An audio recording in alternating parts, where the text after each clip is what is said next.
Welcome to another Pony Express broadcast by Mark Dillon Jr.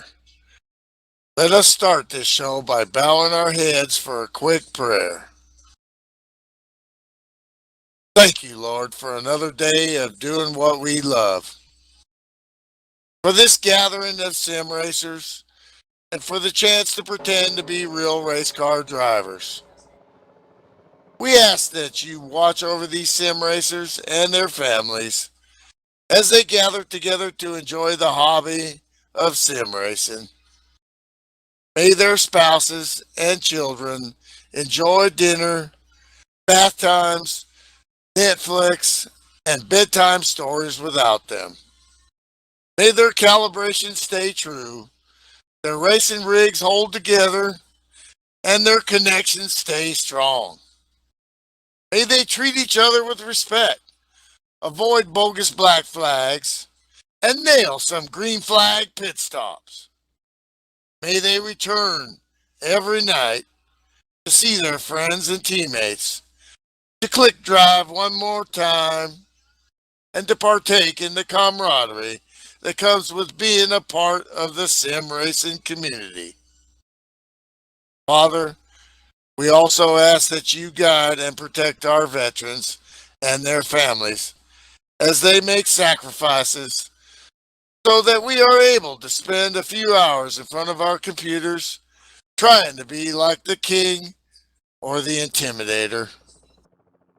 And lastly, may we all have fun, win or lose, in your name. Amen. Now please rise and remove your hats as we join a fellow sim racer for his version of the Star Spangled Banner on guitar.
Hello, ladies and gentlemen. Pony Express Broadcast Network coming to you live from Bomb Squad Racing. Tonight we bring you a non-points event at Charlotte, the WLS Graphics 200, courtesy of BSR Scar.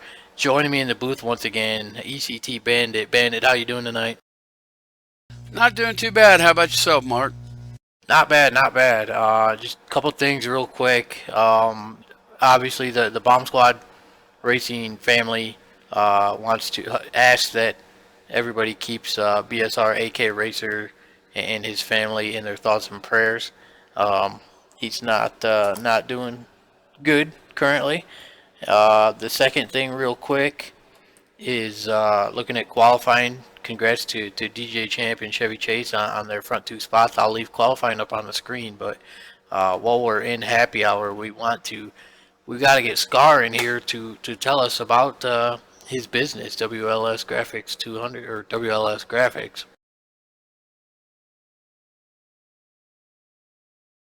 Hey, Scar, you got a copy? Yes, sir. Hey, so we see qualifying just wrapped up. We're here for the WLS Graphics 200, which is that's your business. So why don't you go ahead and tell the viewers what WLS Graphics is and what services you offer. Well, we're graphic design, logo design, any kind of print design, web graphics, do some social media graphics, just whatever you need, man, I can do it. And then I know you have a working relationship with Drunken Cow Jerky, correct? Yes, sir. Sure do. Matter of fact, just did a banner for him for the disc frisbee team there in Texas. He's actually, I think he's there tonight, maybe. But designed a big 3-foot by 5-foot banner for him to use at the games. We can sell jerky, man. All right. Any shout outs you want to give tonight before we get this race underway? Well, I just want to thank everybody for being here, man. We got a good turnout. Everybody from ECT, got a lot of those guys over here. And just glad everybody came out. It's, fun run, no points, no pressure, just everybody having a good time. And, under the lights, man, this is a cool track. Got some great graphics, so I think it's going to be a good broadcast. It's going to look really good. I do want to say one thing, Mark, real quick. Not everybody knows. A lot of people do. AK Racer, our brother from BSR. He's my cousin. Lives in Texas. In the hospital right now, and just need some prayers for him. So hope he'll be in everybody's thoughts and prayers. Really need a lot of praying for him right now. Absolutely. I know you can't see it, but we actually have AK's car was up on the broadcast desk, and we will be showing it some more later on in the show as we continue to ask everybody to keep him and his family in their thoughts and prayers. Absolutely, I appreciate it. No problem. A lot of good looking paint jobs out there. I'm sure some of those are from you, right? Yeah, a couple of them. You do Ellie's, you do the Chevy, 103s. You do Chevys and Texans? I did Chevys. No, Texan did his own. I did Chevys, and Nellie's new paint for the medicine chest. And RJ, I guess RJ's probably in his new car too. I was telling Nelly a couple of races ago, I actually like his medicine chest paint job better than RJ's. Yeah, that red and black looks sweet, don't it? Yeah, it's a really cool color scheme. Obviously, Yep. RJ's is centered around the Polar Bear 500, which we'll be doing again this year. But...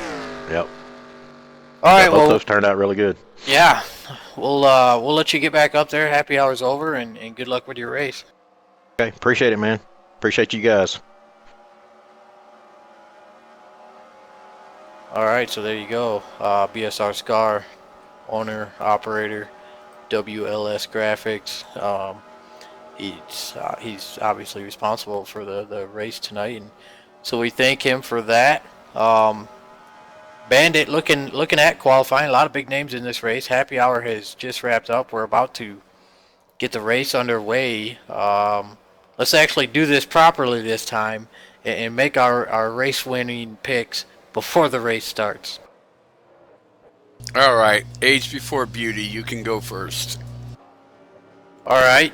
Since this is a non-points, this is actually the first nationwide race I have broadcasted here at BSR, And since this is not a points race, it's a fun run.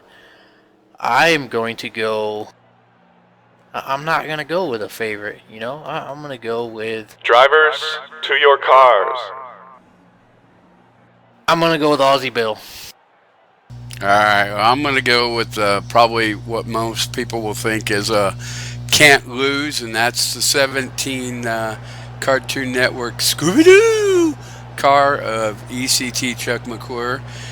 He didn't qualify, but he ran pretty good in happy hour there.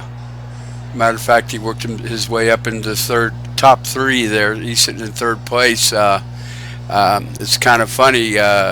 Most of the people that qualified high are in the fourth and below spot, where a lot of cars that decided not to qualify worked their way up high in the happy hour time.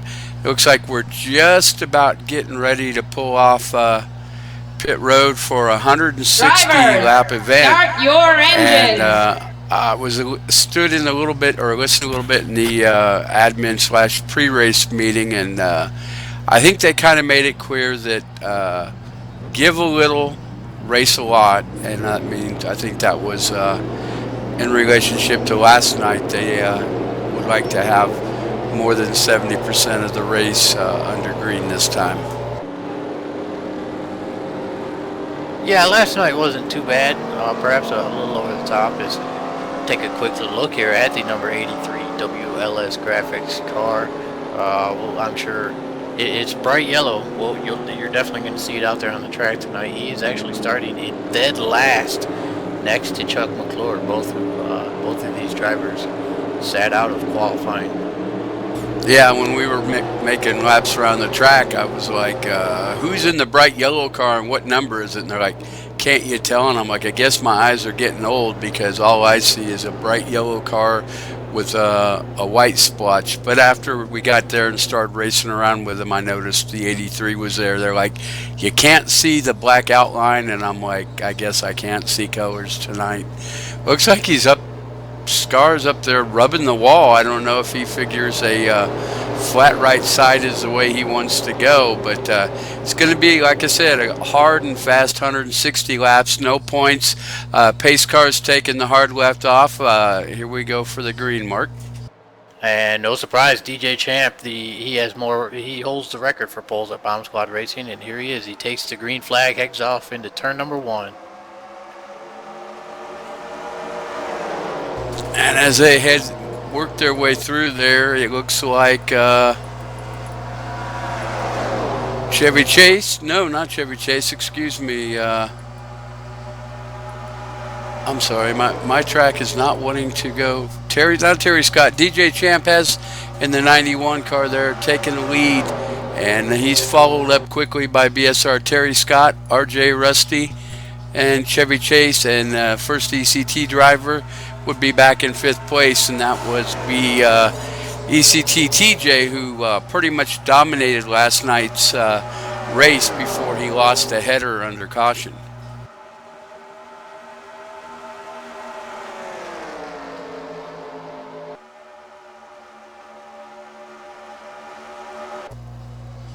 And it looks like we're going to continue as we work our way through lap 2.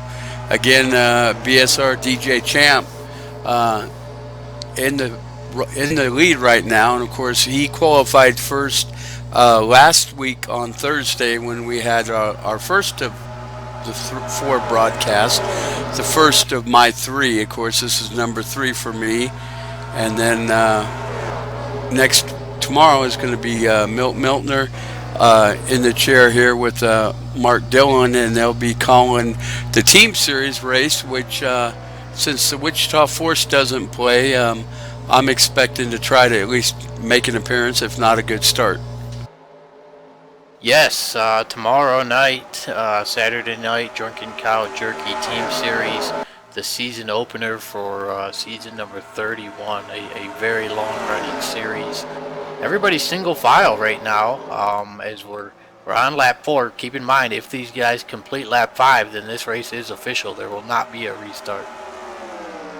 And they're on lap 5, so the key is, will they be able to finish it? And the way they're kind of running in single file, I'm more apt to think that we're not going to have a restart tonight. I don't see anybody barreling off into a corner and taking somebody out and getting a restart, so everybody must be happy. And here we go, Terry Scott looking low for the race lead. Looks like Champ may be able to hold him off. It's going to be pretty tight as they get to through the turn and work their way there. Going down towards turn 1, Terry Scott is able to make the pass. And so now we have a new leader on lap 6, and the race is official. Oh man, right as you say the race is official, TJ gets sideways coming out of turn 2, but he's able to gather it back up. TJ running a new motor here tonight. Had some motor troubles last night. I believe he fired his motor guy and brought somebody new in for tonight's race. Well, that's what he was saying in warm-up, so we'll see what's going to happen here as we work our way through lap 11, going a little bit back further out. We are under caution on lap number 6. So caution as the race has made itself as an official, and I see TJ has got himself back up. Looks like he's in the top 10 though, right behind ECT Bama, and they're behind Nelly there. Like I said, all sitting. Nelly was in 7th, so that would put Bama in 8th and TJ in 9th, and so first caution on lap 6. Looks like they're going to go ahead. And we'll see how many cars go ahead and go down and top off with fuel. And since tires are free, maybe get themselves a set of right sides or something. I'm guessing TJ's gonna. He's down off the apron already. Oh, the leaders, almost all the leaders are gonna go in. And I'm gonna head over to the caution rewind screen and see if we can't go back and see what happened here. And while you do that, it looks like, whoa, didn't want to go to helicopter. Look, we're going way to the wrong side here. Let's get to the front. And don't need that either. I was trying to find out. There was a car that stayed out, but I wasn't able to catch his number before he got there. So let's see what I can do real quick. It was a green car. And it looks like SS Joba went ahead and stayed out, and it's himself, Pockets, and a few other cars have decided to stay out. You got Joba, Pockets, Wings, and Larry Yeager Jr. along with ECT Motor City Madman Mark Paglia making an appearance tonight. Have you got that rewound? I do, yep, here we go. Taking a look at the caution rewind here, it looks like the 428 ECT Motor City Madman just gets loose in 3 and 4, loses control, hits the wall, spins around. Looks like everybody's able to avoid him, but it does look like heavy rear damage on that 428 car. He's got a tough Ford Mustang. Mark, I got a funny story for you today. Today was payday, and you know, I think we were talking, if it wasn't last night, it was the week previous, about getting a new cat and having some mice problems. So believe it or not, today I went to the flea market and got myself what they now call a BB gun. They call them airsoft guns. And I said specifically, I have mice trouble. My cat's not doing the job. The police ran me out of a flea market. I mean, the home of brothers and sisters that date and fried everything. They ran me out of the flea market because I was being cruel to animals. And I'm like, I'm not shooting my cat, you dumb. And it was no surprise, a split-tailed beaver making a complaint to the police. But neither didn't matter. I got myself a $20 set of new golf clubs, which I needed, and I did get my P910. So mice, I dare you to step out in the open. You know, similar animal rights story about mice. I remember when I was a kid, my dad had a ball python that our uncle had given us, and I remember we had went to the pet store to buy mice, you know, because obviously that's what you feed snakes, and the pet store, the salesman that happened to be there that time, she refused to sell us mice when she found out what they were for. Yeah, obviously that's you and I are a little age different. I grew up in the 60s and the 70s, so uh, there was no such real thing as all this animal rights thing. I mean, I treat my animals well, but my mice are not my animals. They're an invading force. I mean, I'll tell you how bad the infestation was. In an 8-hour period, I was able to catch and kill almost 19 of them. Well, caught and killed 19 of them. And overall, in the last 2 weeks, I've taken 25 mice out. I mean, the only thing I can think of is my cat of 9 years, Lou, passed away. And when she passed away, the mice came in play. And, you know, they're bad as rabbits when it comes to multiplying. Looks like here on lap 10, the lights are off on the pace car as BSR RJ Rusty.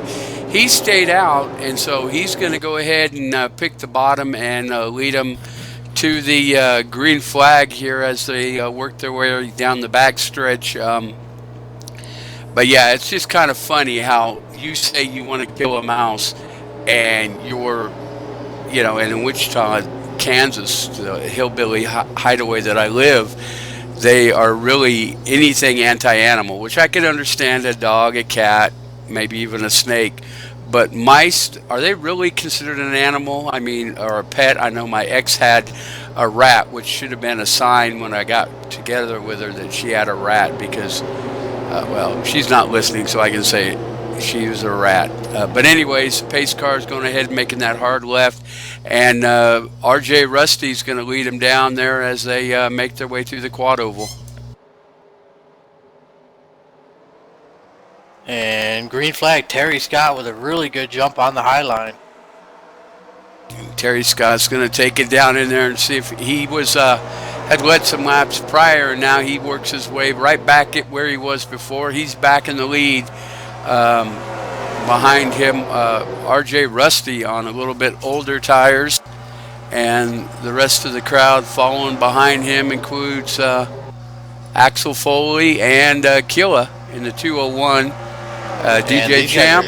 These guys are side by side for the race lead. That's right. We'll take it to the lead. And the caution is actually out. We're going to have to wait and see if... I think RJ might have gotten back in front of Terry Scott and claimed the lead right there at the line when the caution came out.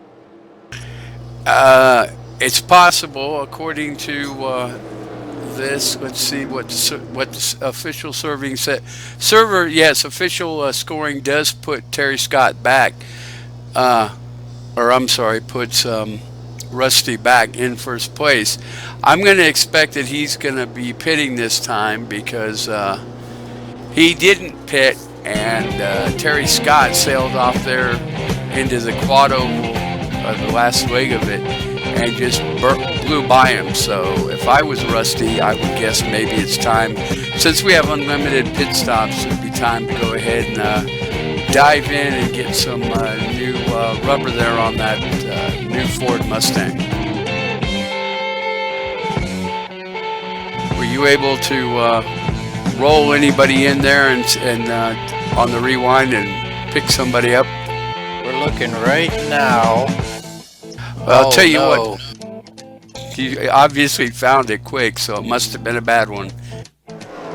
Oh no, my pick to win the race, the 62 Aussie Bill, breaks free on cold tires, hard into the wall, and then Chuck McClure drills him in the side of the car. That's going to be heavy nose damage for the 17. So my pick and your pick, not having good luck.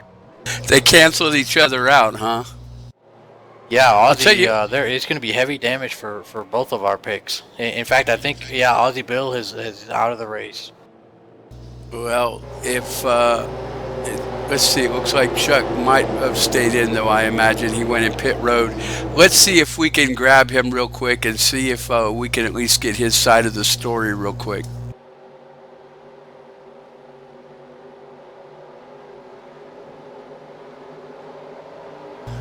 Chuck McClure, you're with the Bandit, and Mark Dillon here on Pony Express Broadcasting. Unfortunately, it looked like you got yourself your Scooby Doo nose maybe a little bent out of shape there. Can you kind of tell us what happened?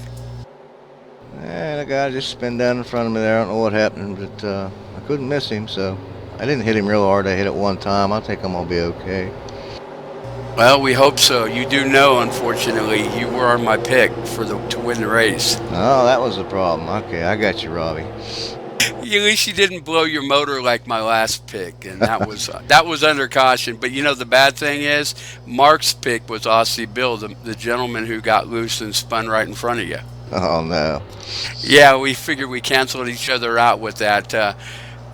We haven't had much time to talk to you because you haven't been here lately, but since you're here, we thought we'd give you a chance to make a shout out to any friends and family, and maybe let us know how the son's enjoying the rain at Martinsville. I guess getting a few hot dog breaks, huh?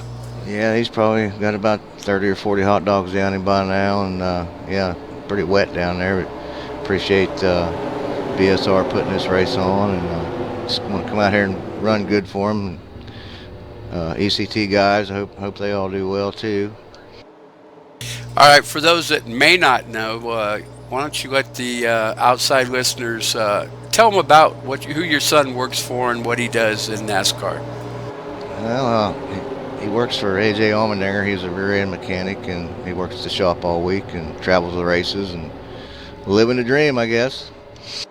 Yeah, don't you make you wish we were about 30 years younger? Oh, yeah. Or more in our case, huh? All right, I'm going to go ahead and take you back up because I'm sure you've got a little bit of this and that to do to get ready. And it's going to be a fun race, 160 laps. Good luck, Chuck, and I'm still picking you. Thanks, Robbie. Have a good one. You too, bud.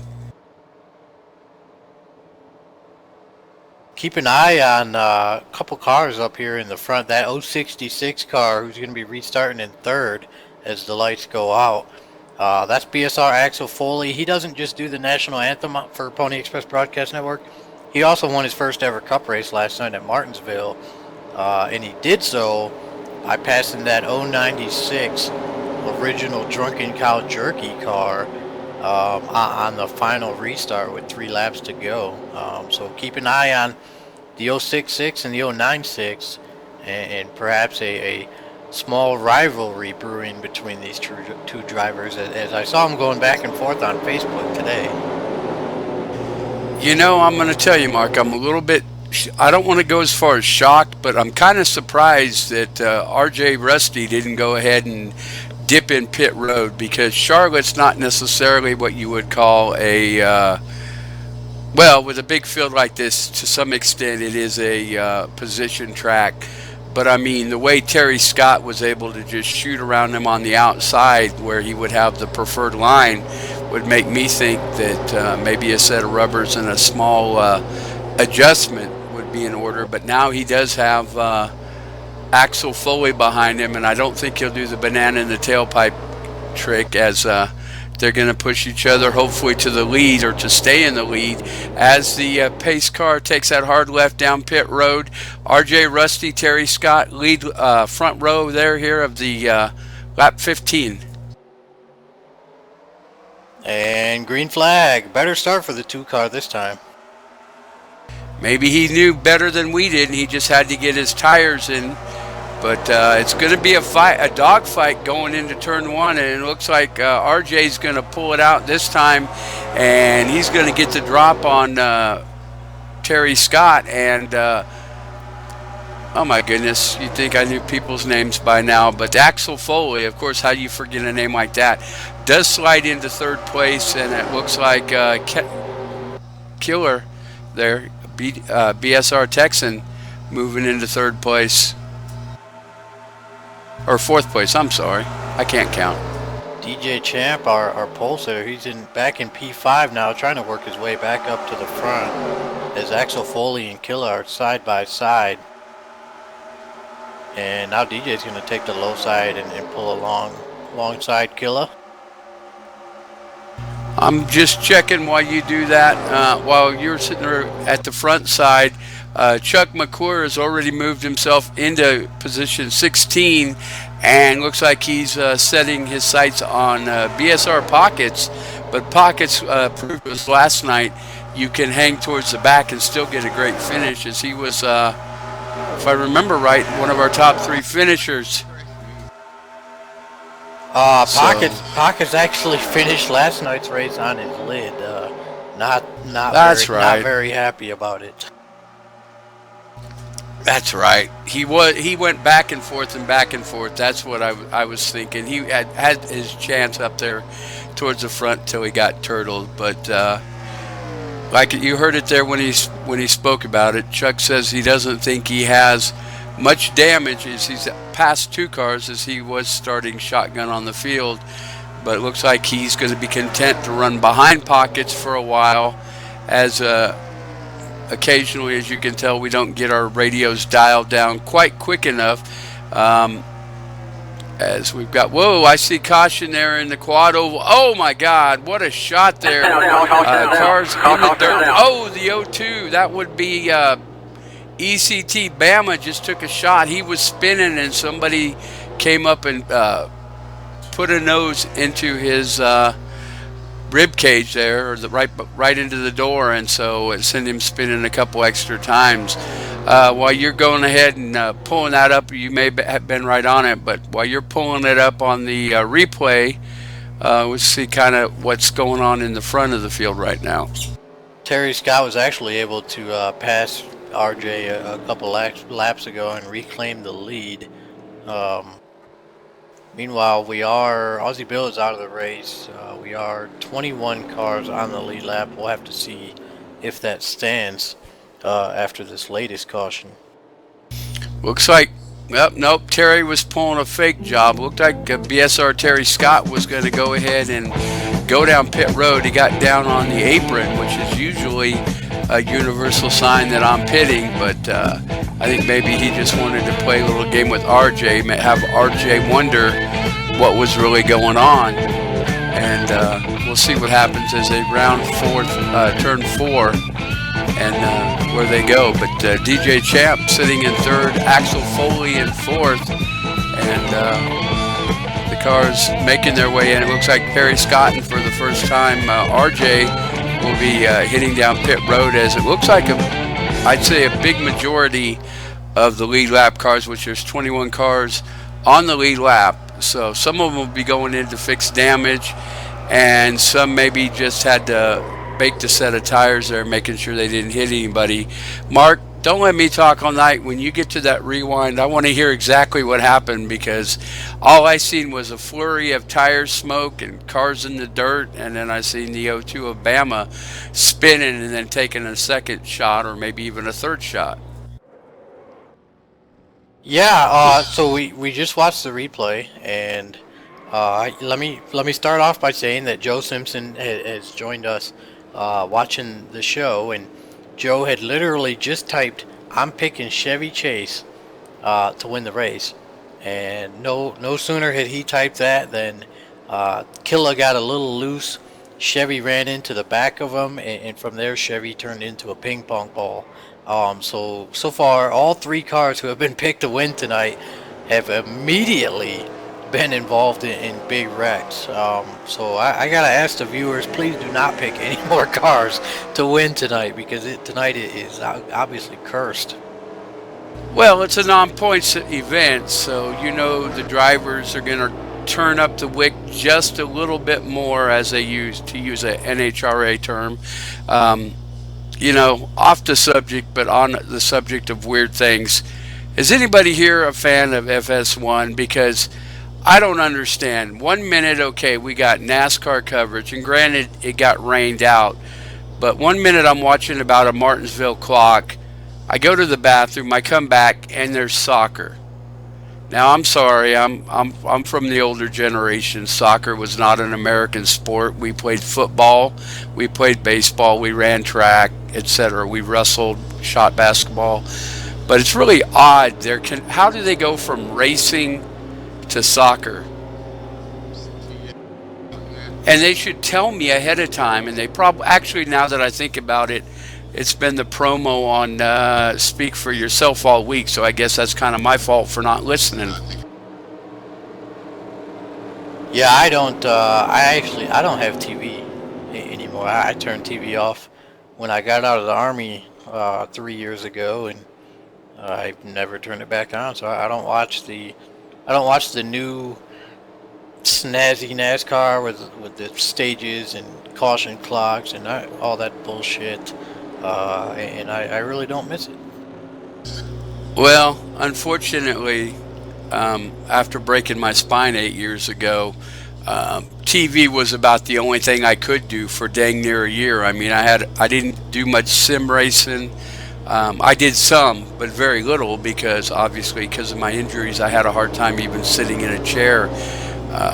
I did run a couple races from the hospital in my wheelchair and everything like that, but I had to be careful because if I jumped on the gas or brake, I might send my wheelchair back, and then I'd be like hitting the nurse's button, help me, we're still under caution. But yeah, unfortunately, I've got to have my TV. As a matter of fact, in the background, I'm listening to Music Choice, which is a channel, believe it or not. Yes, you buy cable and you get music, so you know, who needs a radio now? You just leave your TV on. But you want another weird thing? My child Jasper can't stand this Music Choice music. When I go to work, I can't turn the thing off because he gets mad. He watches Fox News. I have the most conservative dog in America. He loves Fox News, of all things. It looks like the lights are off now as we're going through turn 3 and 4, getting ready to restart. RJ did pit.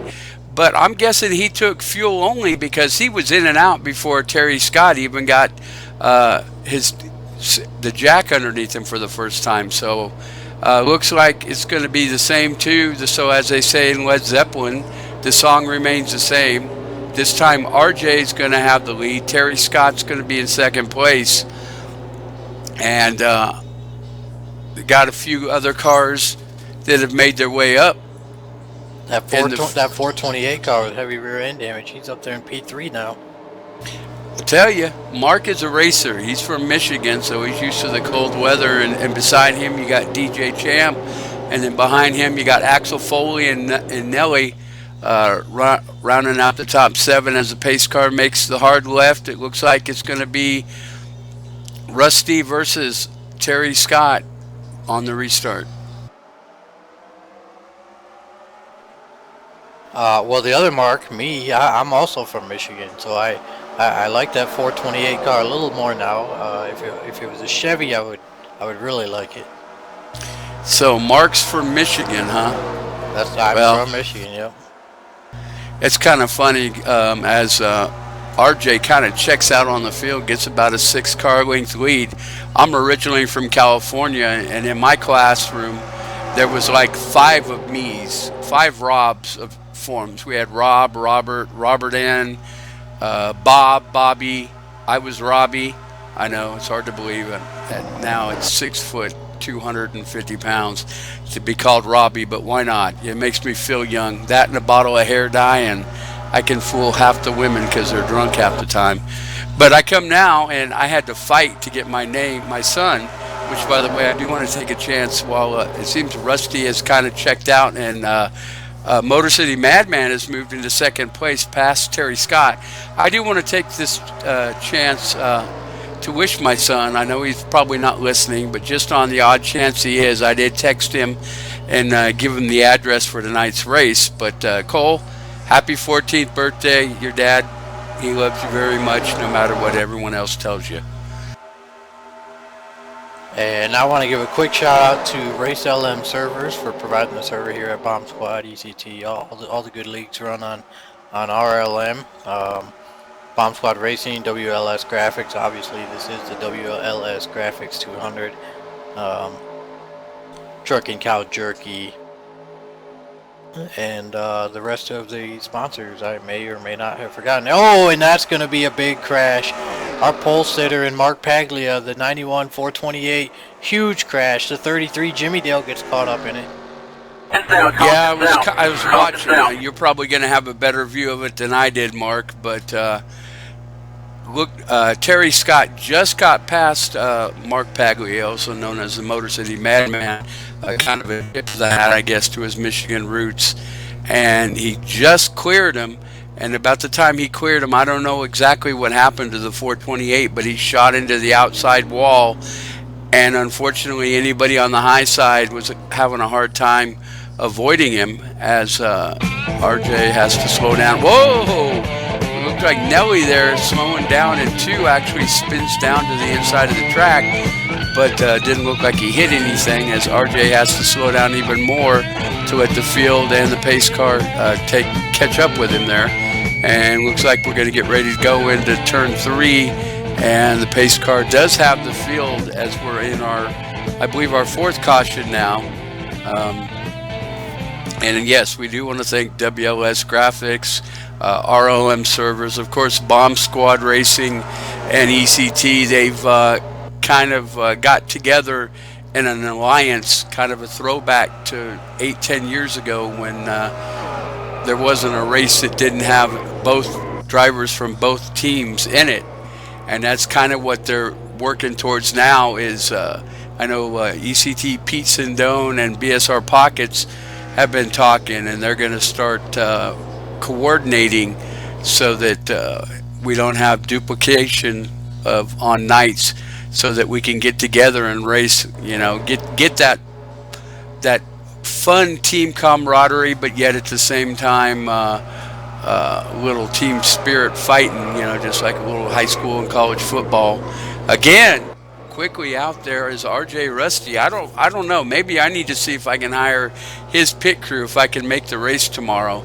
I haven't decided, Mark. I have a tough decision, and that's race in the team series or go see Hairband at the one of the local arenas. I'll tell you, they've got to be better. I'm thinking it's better maybe to watch the cover bands do it, because just 2 weeks ago I went to Quiet Riot and I was never so more disappointed in a concert. Now I know Kevin Dubrow, he's been dead since 2007, but Carlos and Rudy Sarzo were still alive. But the only member of the original band that brought us great songs like Mama, We're All Crazy Now, and Mental Health and all that stuff, the only one left was the drummer, Frankie the Animal Bonelli.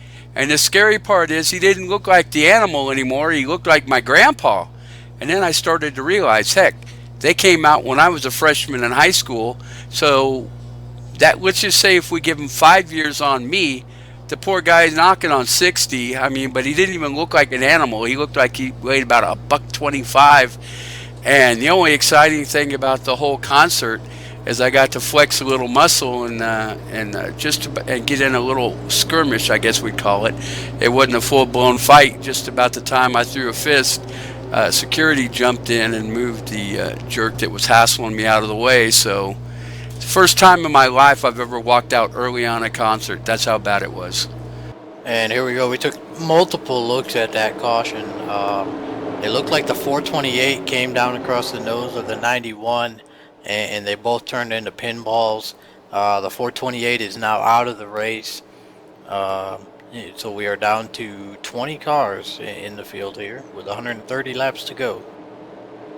And I don't know if you noticed, but inside the top 10 is the 17 Cartoon Network Ruby Roo car, driven by Chuck McClure, ECT Chuck McClure. He's still going okay, even though I picked him.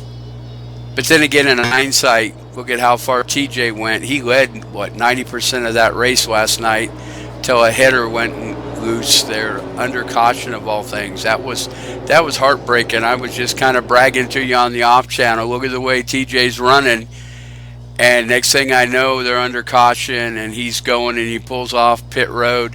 And then, boom, the motor grenades, and he loses a header, and he's unable to continue. And I cried. I have to admit, I cried, because I hate when my picks don't do well. Speaking of TJ, he's sitting there also just inside the top 10. Looks like he's sitting in about 8th place. He's to the inside of Chuck McClure. So, ECT, you know, sometimes you have good luck, sometimes you have bad luck. I think the way I put it last night, sometimes you're the pigeon, sometimes you're the statue. And it looks like BSR Texan, new race leader. Obviously no bonus points because this is not a points race, but BSR Texan, now your race leader. RJ will be starting on the outside. Axel Foley still hanging in there in the top 3 after a first-time Cup victory at Martinsville last night, and Terry Scott will be on the outside of row 2. Did Texan pit? I missed it because, I mean, RJ was in and out like crazy as the lights are out in the pace car, but he was in and out like wildfire, and he's sitting now in second position. And like you said, we got Axel Foley and then Terry Scott. So really, same guys are there. They just kind of jumbled up a little bit. And looks like the pace car is going to take the hard left, and we'll see who gets the jump as the green flag is getting ready to drop. It's going to go, there we go, green flag drops. Kills the stop, so to speak. And he's there on the bottom. He's working both sides now. He goes up and he grabs RJ, and then as he makes his way through turn 1 and 2, he can't hold. Doesn't look like he's going to be able to hold Rusty back as Rusty goes down, makes the hard left down inside of Killa, and right now RJ has the lead, and there he goes. He slides up in front of Texan, and he will go ahead and lead this lap 33 or lap 32. He will lead after leading again a good portion of the race so far. But we've got Rusty, Texan, and then Axel Foley are the top 3, with just the first 2 cars kind of stepping out. And then in 4th place, making a move for 3rd there, Terry Scott.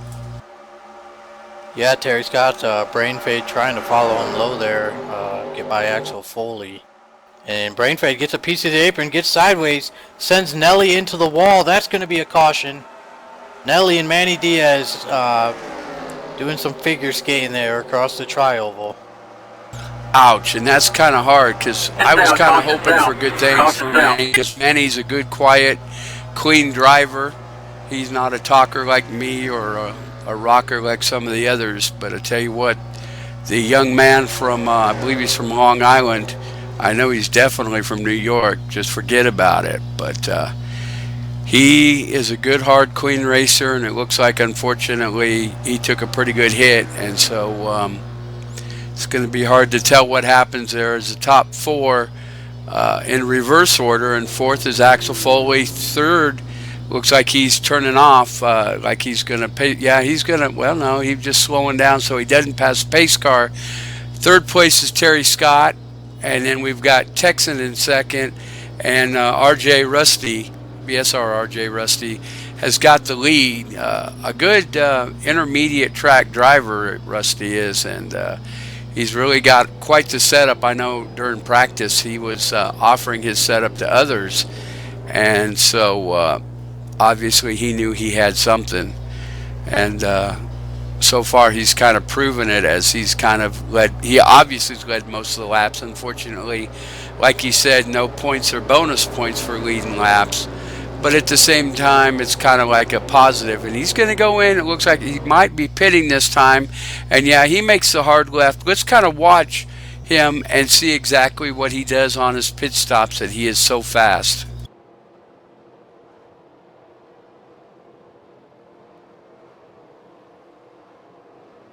We're going to bypass the caution rewind screen this time around, because it was already on camera. Nelly and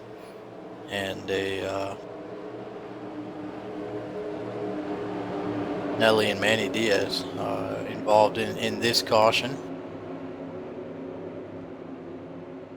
Well, it looks like he took 4 that time on his number 2 Ford Mustang, and he's going to get himself, looks like he crossed the start-finish line in 5th, Rusty. Of course, there's always some cars that are going to stay out to practice leading a lap. But yeah, an excellent medicine chest paint scheme there on the 2 car of RJ's, as he comes up to the track there, and behind him, Terry Scott. So the two of them can't seem to get away from each other.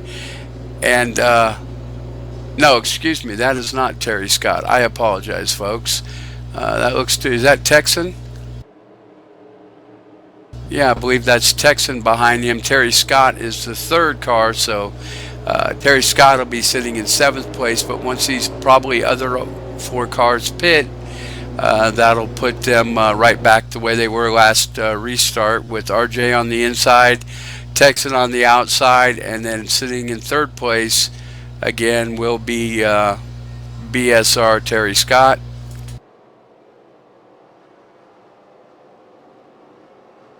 And since we're not doing the caution rewind screen, we're going to go ahead and roll this Drunken Cow Jerky commercial, and we will be back with you shortly.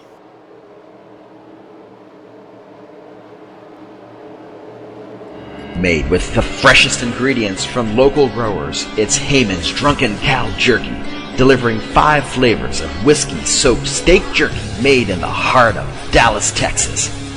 Choose from Original, which is with a dusting of coarse black pepper, or Hot, for that Mexican food hot flavor. Teriyaki, an original twist with a hint of sweet. And for those who have an adventuresome palate, try Ghost Pepper. Made with the Indian Bhut Julakia pepper, this is the hottest Drunken Cow Jerky available. Can't forget about Beer Bacon, where we hold the whiskey and soak it in Shiner Bock beer and add fresh cooked crumbled bacon. Go to drunkencowjerky.com and place your order today.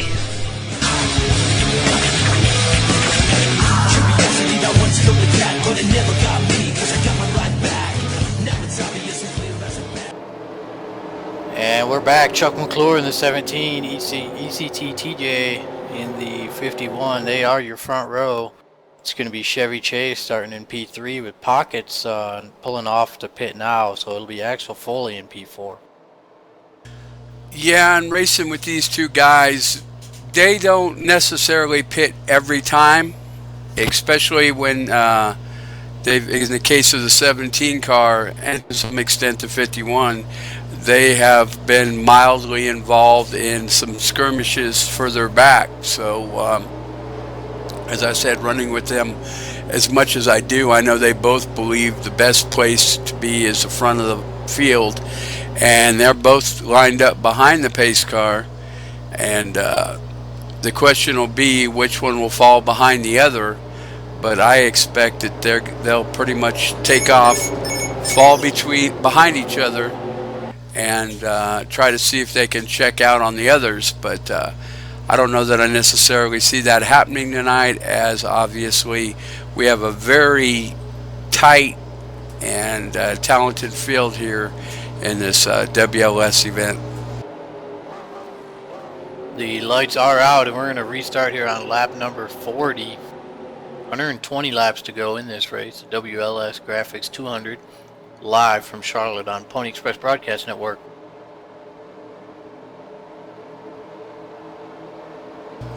Looks like they're making their way off turn 4 and well, 3 and 4, excuse me, and pace cars, lights are out. It makes a hard left. All ECT front row. Let's see what happens. Will TJ come fold in behind the 17 or vice versa? I imagine it's going to depend on who gets to the turn 1 first. And Chuck with the inside looks like he's got a little bit of an advantage. And yes, him and TJ hook up together on, well, TJ on the high side, Chuck in the middle, kind of covering his bases. Now Chuck goes down and pulls the outside with him. Whoa, the cars get a little squirrely, and that may cause some damage to Chuck's position, and it does. And Chevy blows by both of them as Rusty is wrecking. Oh, wow. Ooh, it looks like, oh no, he does clips the 51 just a little bit, and the 51 looked like he might have lost, nope, he did gather it back up before he hit the inside wall. And Chuck McClure is going to start off second this time, as it looked like him and TJ just didn't quite get their notes together there on that restart, and that allowed basically it went 3 wide coming out of that corner, and Chuck was kind of in the sucker hole there, and Chevy Chase was able to.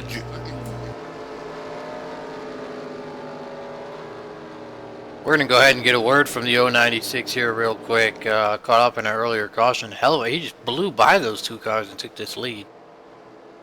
Hey, Chevy, you got a copy? Got a copy. Hey, man, that was a hell of a job blowing by TJ and Chuck there, and then unfortunately catching a caution. But you are the new race leader. You were caught up in a huge wreck earlier where you looked like a ping pong ball. It doesn't seem to be affecting your ghost flavored drunken cow jerky Camaro. Yeah, I got the back end had that silly upside down smile in it. They banged it out though, so we'll see. Seems like it's pretty fast still. It looks like you've got Axel Foley pulling up on your right side. You had a few restarts just like this last night. Are you a little more stout on the restarts tonight? A little bit. I don't know how stout he is. We haven't been next to each other yet, but we'll see how it shakes out.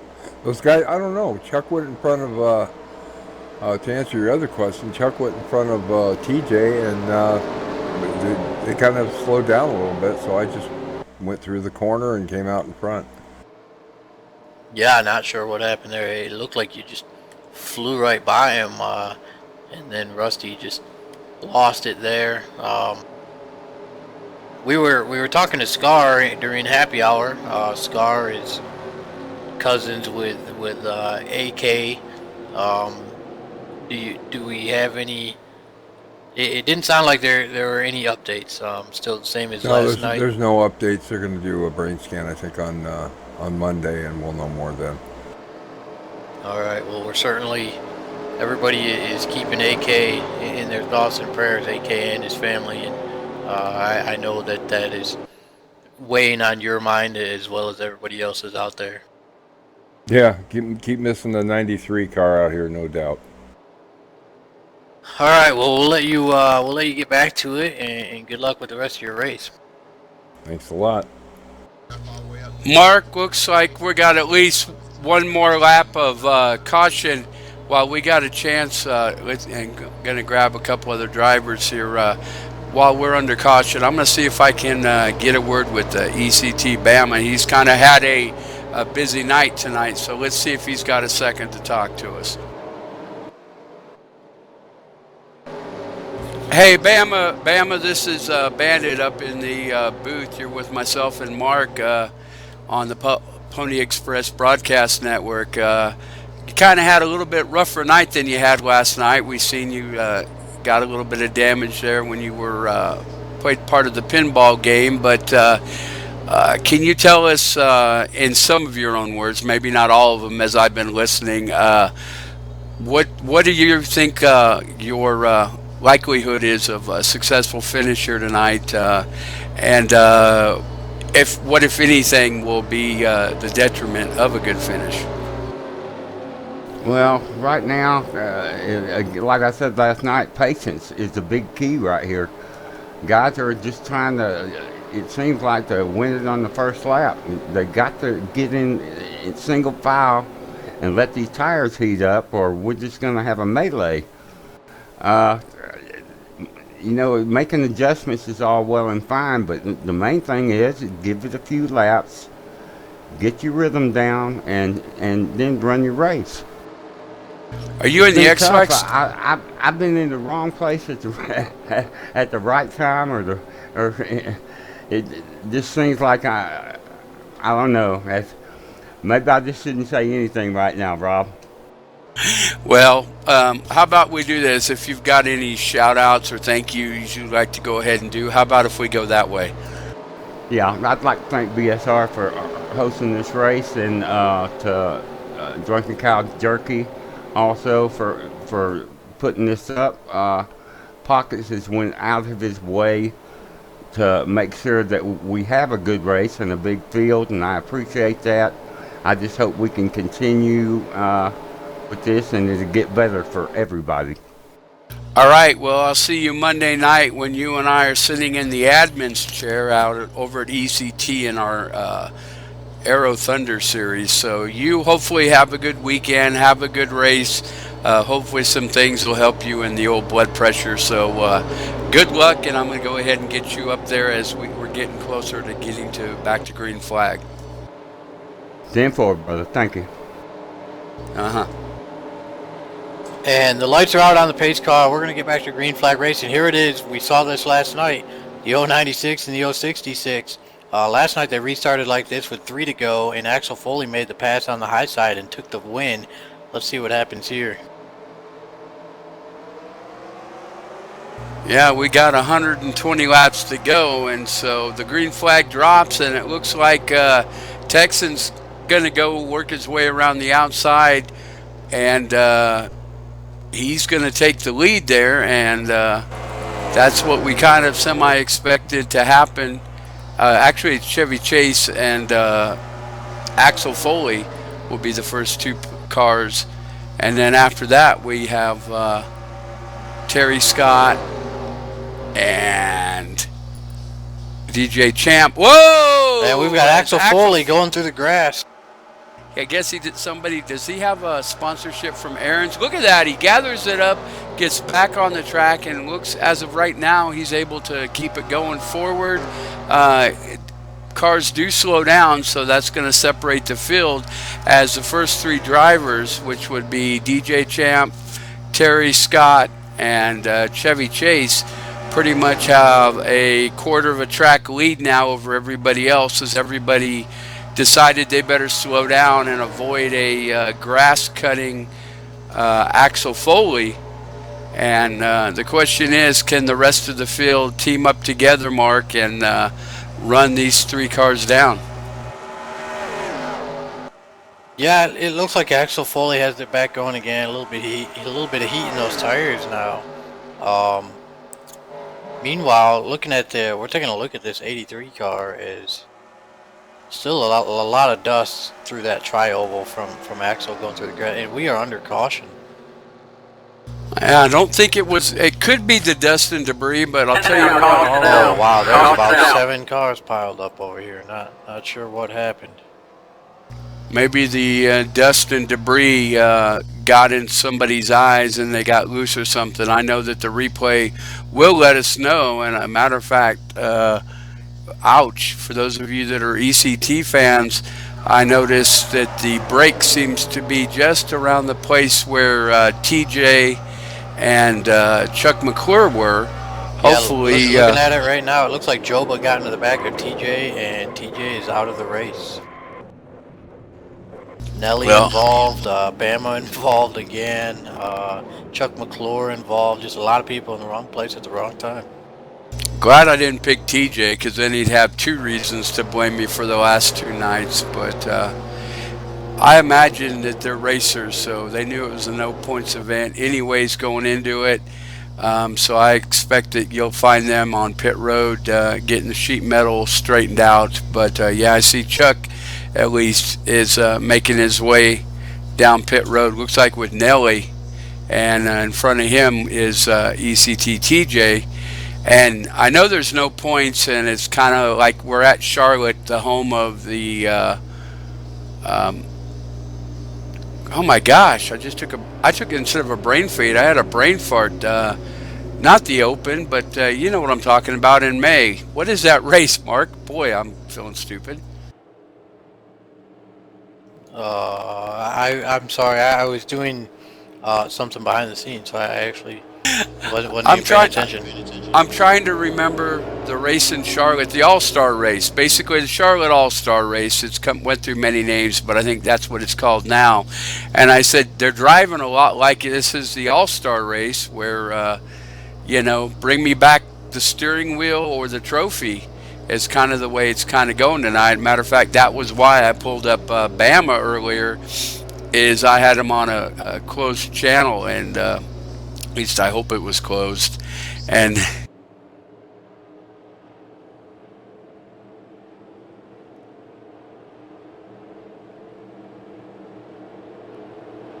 hey, BSR Hot Rod, you got a copy? Yes, sir. Hey, how's your race going out there so far? We see you're up there in P3 right now, or heading down pit road. Heading down pit road right now. 4 tires and back to the back. What do you think of Charlotte so far? I like this track. You got to race the track, and everybody's trying to race each other. Is your car pretty loose on cold tires? No, I got it tight yet. I didn't loosen it up. I'll loosen it up probably in a pit stop or two here. While we have you in here, we want to talk about something completely different. I want to. What is your? You obviously, you have your Sunday Night Dirt series, and a couple days ago, iRacing released their dirt, and I know you've had a little bit of time on the dirt on iRacing. What is your physics-wise, just comparing physics of NR 2003 dirt versus R Factor dirt versus iRacing dirt?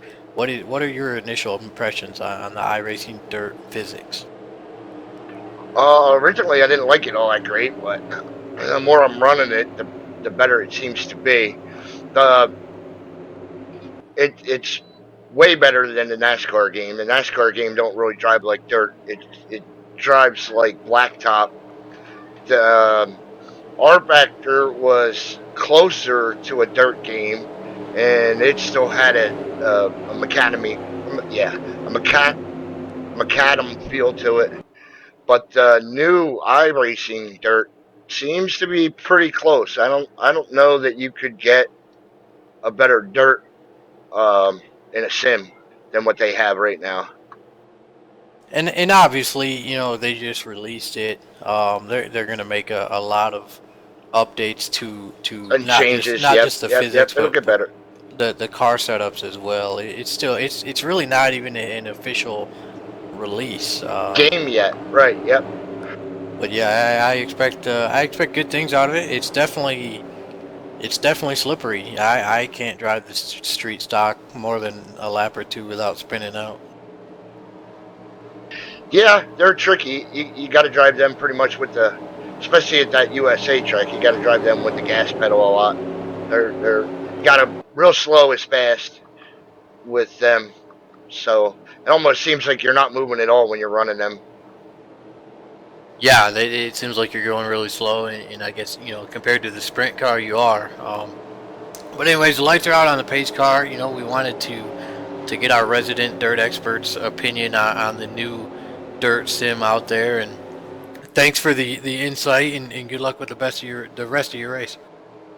Yep, I want to do a quick shout out to Drunken Cow Jerky, BSR, and WLS Graphics. All right, thank you. Looks like. Whoops, sorry about that. DJ Champ, now your leader, with Chevy Chase sitting in second, RJ Rusty in third, Terry Scott in fourth, and Axel Foley make up the top 5 as we're getting ready to go green. Right now we've got 5 cars retired as the green flag drops, and all I can say is if you're a fan of Team ECT, it's not looking so good with only Chuck McClure and Manny Diaz, technically the only 2 ECT drivers left in the field of 17. Yeah, that last caution we lost Joe Bama and TJ. 3 cars retired from the race. Still 17 cars in this race, all of them on the lead lap. Don't forget, newly tagged member ECT Kyle is still out there. I always forget. I'm sorry, Kyle. You can yell at me tomorrow night. Well, maybe not tomorrow night. As Rusty makes the pass on our pole sitter DJ Champ and takes the race lead. And looks like the front 5 are going to go ahead and get in line and kind of make some space between them and the rest of the pack. And this time they didn't have the help of Axel Foley and his lawn mow crew. But RJ been pretty tight tonight. Maybe I should have looked a little further at the timing and scoring, and maybe there'd be more ECT drivers going. But I'll tell you, Rusty's got everything going. He's got fast pit stops. He's staying out of trouble. And Axel Foley wrecking. backstretch. And caution is out. I couldn't, from that angle, I couldn't tell what happened to Axel Foley. But I saw him spin and hit the wall hard. And now we hit lucky number lap 54. I only say that because that's my car number, but not so lucky there for Axel Foley. I know you'll be able to pick it up on the rewind. And while you do that, we haven't had a chance to talk to Nelly today, have we? Why don't we bring him down, or better that? Nelly's actually out of the race. Yeah, better than that. Why don't we go ahead and grab Terry Scott, because I'll let you do the rewind, and I'm going to grab Terry Scott and bring him up to the booth real quick. I don't think we've spoken to, I know we haven't spoken to him today, and I don't think we've spoken to him in the last two broadcasts. So while you do the rewind, I'll grab ourselves some Terry Scott.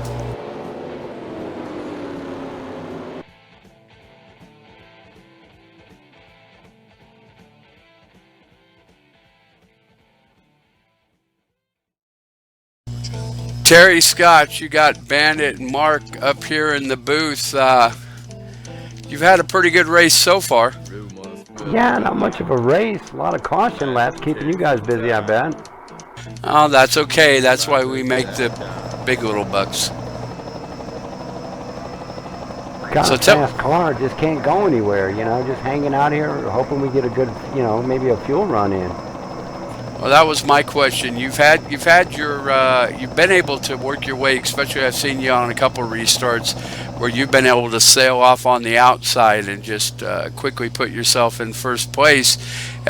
Seems like you and Rusty and DJ have kind of been the primary leaders. There's been others, obviously, here, there, and everywhere, but you seem to really have a pretty good setup there to run that outside line. I think what it is I'm set up a little bit tighter than these guys, so I'm scared if it goes long green. Because you can see I can go on the, you know, first couple laps where they're, you know, really, you see the people around me, they're loose. So you got a good short run car, which would be great at the end, or if we continue this run of cautions. Yeah. But what you're saying is you're going to have to maybe loosen it up just a little bit if you're going to get yourself a good long running car. Yeah, if the complexion of this race changes, I'm going to have to do some adjustments. But like I said, right now, you know, I mean, I can't even tell, like, to get to a long run if it's going to hold up. It seems like it will, but, you know, it's too soon to tell. So far, so good, though. It is a fast piece. Yeah, it looks that way. Well, I'll tell you what, real quick, before we go to the rewind, is there anybody you want to give a shout out or a thank you to? Yeah, I'd like to thank WLS Graphics for sponsoring this event. I'd like to thank Pockets for all he does and the other admins, Brain, a lot of the other guys that put this show on. It's a big deal. It's a lot of fun. Alrighty, hopefully I'll see you guys out on the track tomorrow. Mark, I'll let you do the rewind as I go ahead and put Terry back up in the race room. All right, we'll talk later.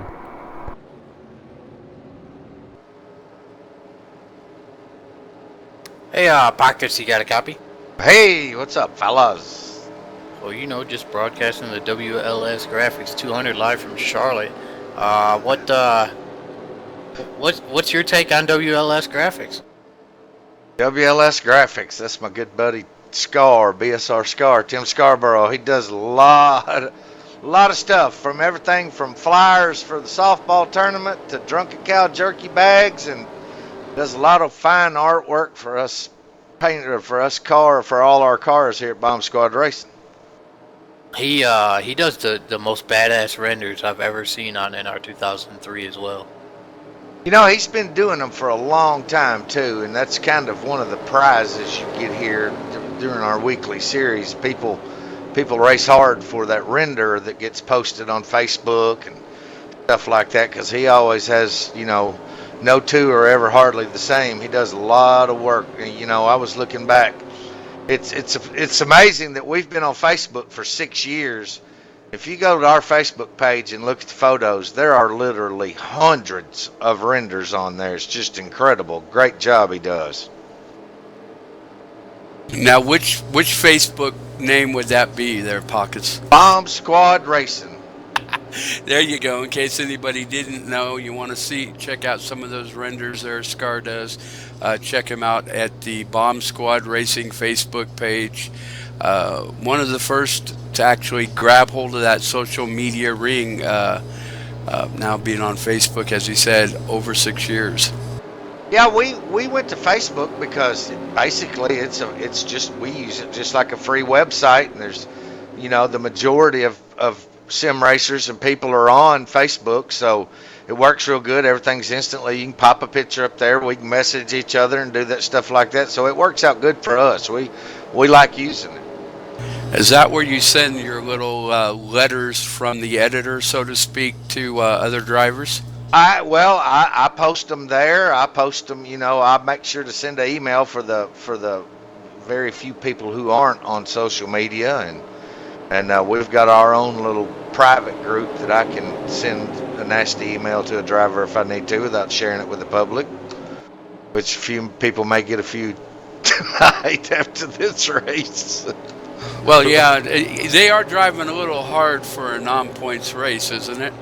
Yeah, this track right here is really tough, and I mean this is open set racing. This is not one of those fixed fast set races where you can let your 5-year-old son drive while you go get a drink. These setups are completely different. They're really loose. I told people earlier that my car is so loose on the first couple of laps that if I'm not careful, I'll have to send my own self an email.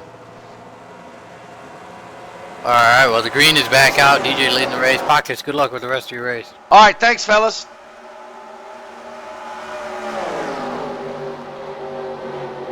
Chevy Chase and RJ battling for P2 right now. They both got around Terry Scott.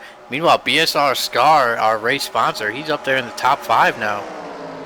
Yeah, it's the first time the Bumblebee car has made its way up there, and I'm expecting, from what I heard in practice, it's kind of where he planned on being the whole time. I guess maybe he did some strategic laying back, and I noticed they're just a couple behind him is a 17 of ECT Chuck McClure, or Red Chevy as a lot of people know him.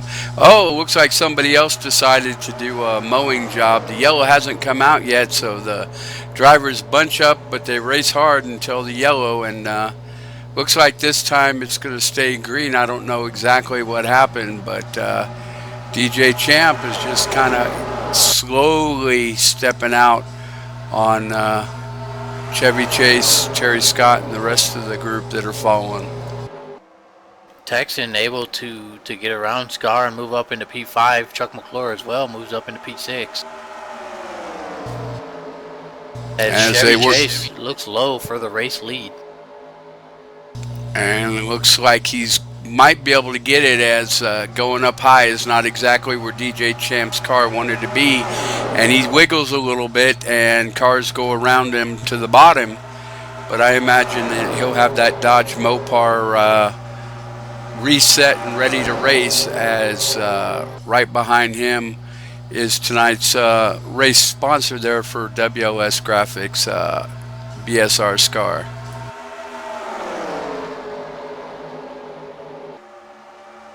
Looks like the top 5 cars, or top 4 cars, are nose to tail. There's a little bit of room, but within draft room, to ECT Red Chevy. And then again behind him, DJ Champ sits in 6th, Scar in 7th. And we've got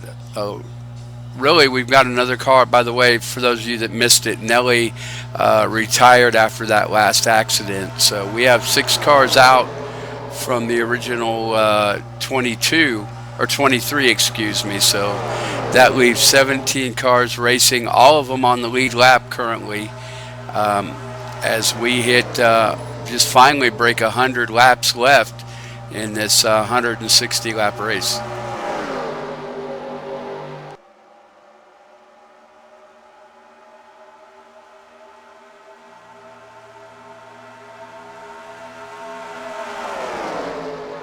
As we hit lap 64, it looks like Terry Scott is making his move to the inside of Chevy Chase. Like he said, he likes his car a little tighter, and that tends to help him.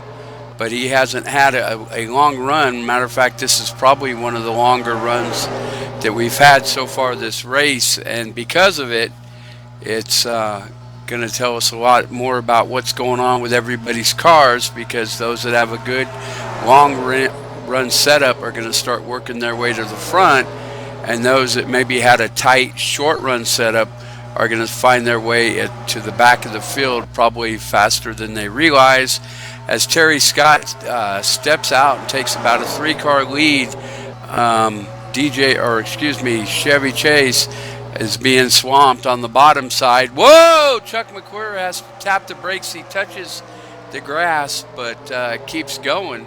That was a pretty good save there on the point of Mr. McClure. He got a little loose, got into the grass, but he held her straight and kept the foot on the gas, and he doesn't lose any positions, though it did allow Chevy Chase to solidify his position in third, and he's going to make a run on the second place car of RJ Rusty. Yeah, we see the dust from where Chuck went through the grass there, and great job of saving it. Falls back in P5, BSR Scar right there behind him, and everybody doing a really good job. Everybody nose to tail here. These, really the front 10 cars all within 1.5 seconds. As Texan sticks his nose low, thinking about passing Chevy here. And it looks like he's going to get a little help from the 17 car, though. Hopefully the 17 cars remember. Again, he goes low and gets a little squirrely, but this time it looks like he's going to be able to let the squirrel stay tight. And they fly off into 1 and 2 with Chuck McClure chasing DJ. Yeah, Killer. This is a crazy battle here, the top 5.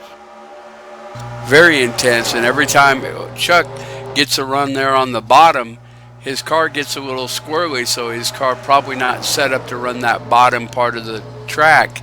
And he doesn't lose any time, but he's not gaining any position. So looks like Chevy Chase is going to go high, so maybe his car got a little tight, but then he's going to slide in behind Killer. Killer takes the position, and now the 17 Adult Swim Cartoon Network Chevy of Chuck McClure makes the move, and that puts Chevy Chase back in 5th place, and so in 6th place will be BSR Scar, and pretty much the top 6 are pretty much under a wet blanket, you could say, and there's a few more cars behind them, but then everybody kind of spreading out as the race goes on.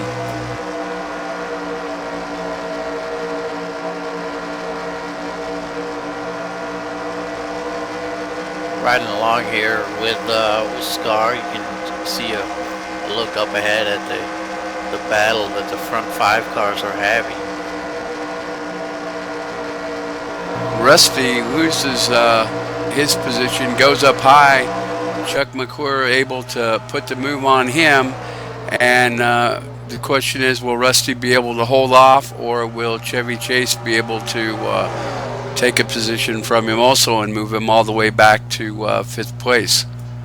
As of right now, it looks like he's able to hold on, and the front 3 nose to tail, and really the front 6, like you said, pretty much nose to tail, and the top 10 are all relatively within striking distance, at least from definitely now as they straighten out, definitely within drafting position, as again looking like a lap 12 on this run, the longest run we've had to date, and hopefully a sign of things to come.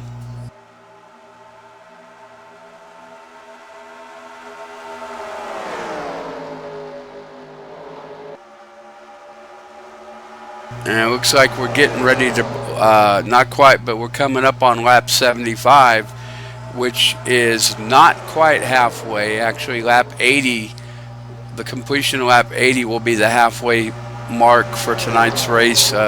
Again, a no points fun run that's being brought to you by WLS Graphics, which is owned by the number 83 Bumblebee car there, holding down 6th place in this what you see here going this lead pack, as Chuck McClure looks to the inside of Killa, BSR Texan, and see if he can make it hold. He sails down into the corner, and he pulls up side to side and slides up, but Killer looks to the inside, and Chuck covers the position, and now Chuck McClure back up to second position. So it looks like those little dents and dings that he's suffered so far tonight, a little bit of 200-mile tape and Bondo has allowed him to move back into second place. Currently, the leader is BSR Terry Scott,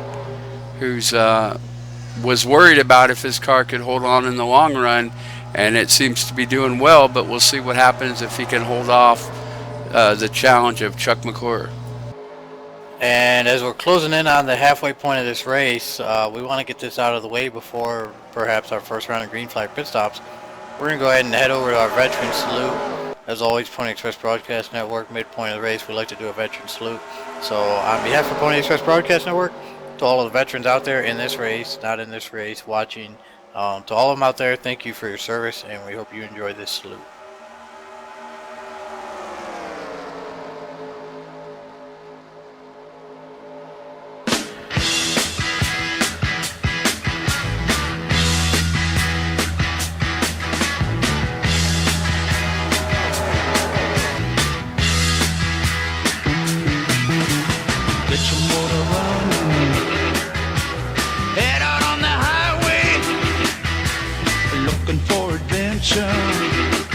And whatever comes our way,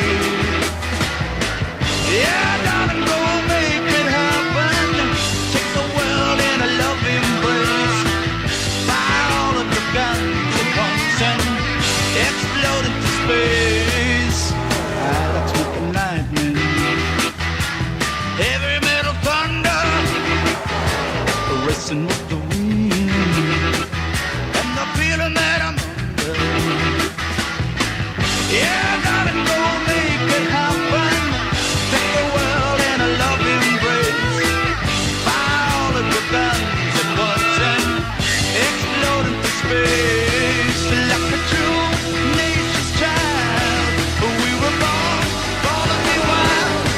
We can climb so high, I never wanna die. Born to be wild.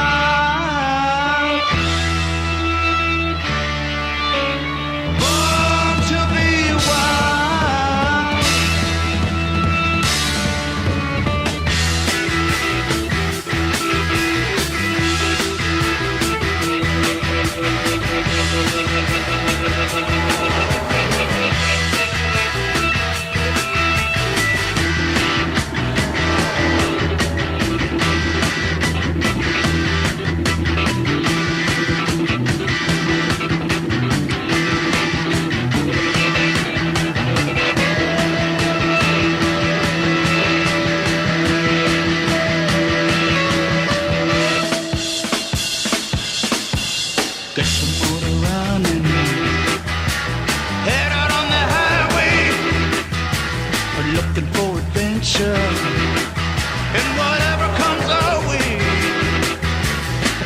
Yeah, darling, go make it happen. Take the world in a loving embrace. Fire all of your guns at once and explode into space. Like a true nature's child, we were born to be wild. We can climb so high, I never wanna die. Born to be wild.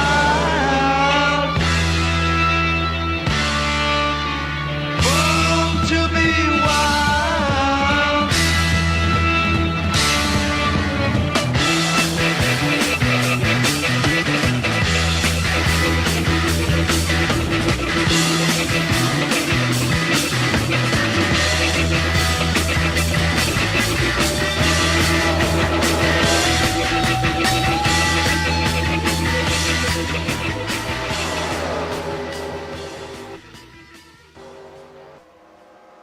And we're back. That was our veteran salute as we just in time for green flag pit stops. Our race leader, Terry Scott, pulls off all by himself.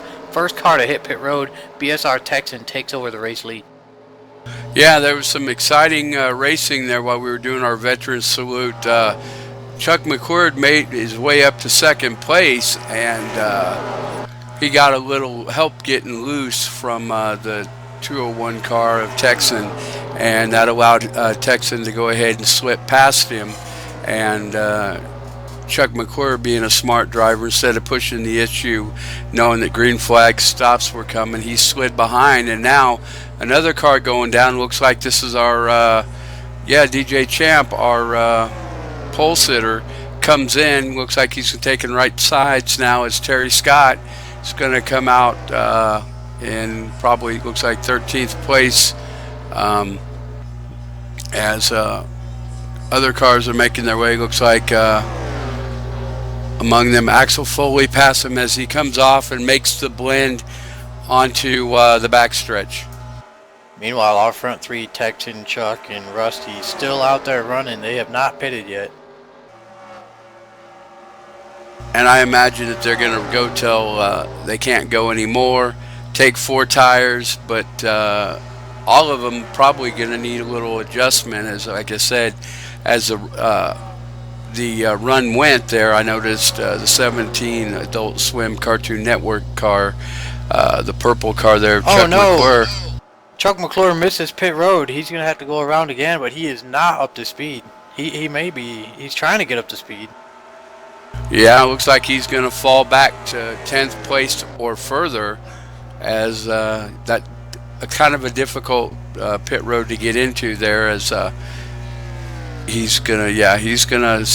like he's gonna come in about actually 7th, but that's because everybody else has pitted, so he's gonna go, and I assume, and try to pit again hard and fast, and take a chance there that he can stay on the lead lap, or that another one of those cautions comes out, as the top 5 has changed now. RJ up here leading the race, still the only car who has not pitted. Yeah, he stayed out, but Pockets and Brain Fade and others that haven't been towards the front lately, if at all, are now making their way. Wings, I notice he's in there, but it looks like he's getting ready to pit. Whoa, somebody misses the commit cone there, and Brain Fade makes it just barely, but the car in front of him, if those cones weren't imaginary and they're just for the TV viewers, I think he would have sent that bad boy flying into the infield. RJ continues to turn laps here. How much fuel is in this number 2 car? Here he comes. Then our leader heads down pit road. Wings follows him in. That's going to allow Pockets to lead his first lap of the night. Things work their way around there. Let's see what right now it looks like. Pockets is going to be in the lead, and almost everybody else in the top 5 on pit road or just coming off pit road. So the positions are kind of in flux, but Pockets is going to have to be pitting here pretty soon, because I know he would have saved some fuel sitting back there, but you can't save forever. Looks like Rusty's going to come out in 2nd place, and his challenge is going to be from, looks like Wings maybe beat him off pit road. Let's see what we got here. And so now we're just waiting for all of these green flag pit stops to cycle through to see who our race leader it will be. Right now it's looking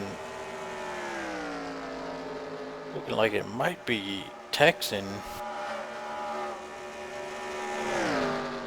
Yeah, as Pockets went in there, the last one, BSR Steven, who's reading 3rd, just came off pit road, and let's go quickly through. And no, it's actually BSR Chevy Chase, new race leader with BSR Scar in P2. Yeah, unfortunately mine is taking its own sweet time, but you are correct. Chevy Chase will be the leader, as Pockets technically being shown as the leader, but that's going to fall by the wayside as he comes off pit road. So it looks like Chevy Chase, Scar enters the top 3, Texan, Terry Scott, and RJ will make up the top 5. And then further back in, Wings there sitting in 6th place. Actually, Pockets comes out 6th place. So Wings will be in 7th, Brain Fade in 8th, and Chuck falls all the way from 2nd place to 9 by that missed opportunity there on pit road. Great run here by our race sponsor, BSR Scar. He's catching Chevy Chase for the lead.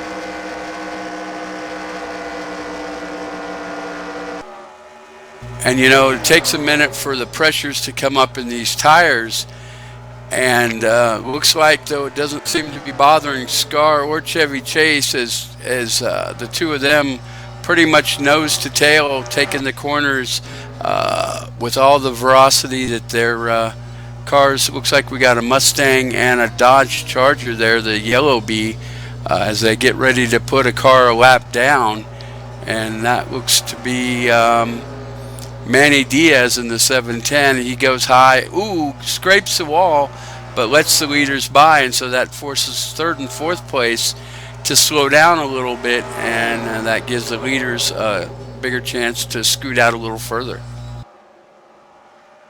And Scar has got there, but Texan and Terry Scott, they are also gaining on the 2 leaders.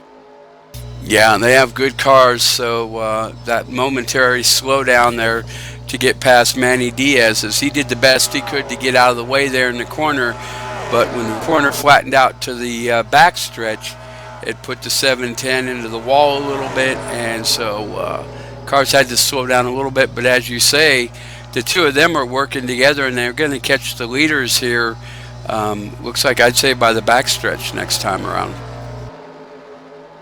Meanwhile, we're down after that round of green flag pit stops. We're down to 13 cars on the lead lap, but they're about to catch Larry Yeager Jr., and that'll drop it down to 12 cars on the lead lap.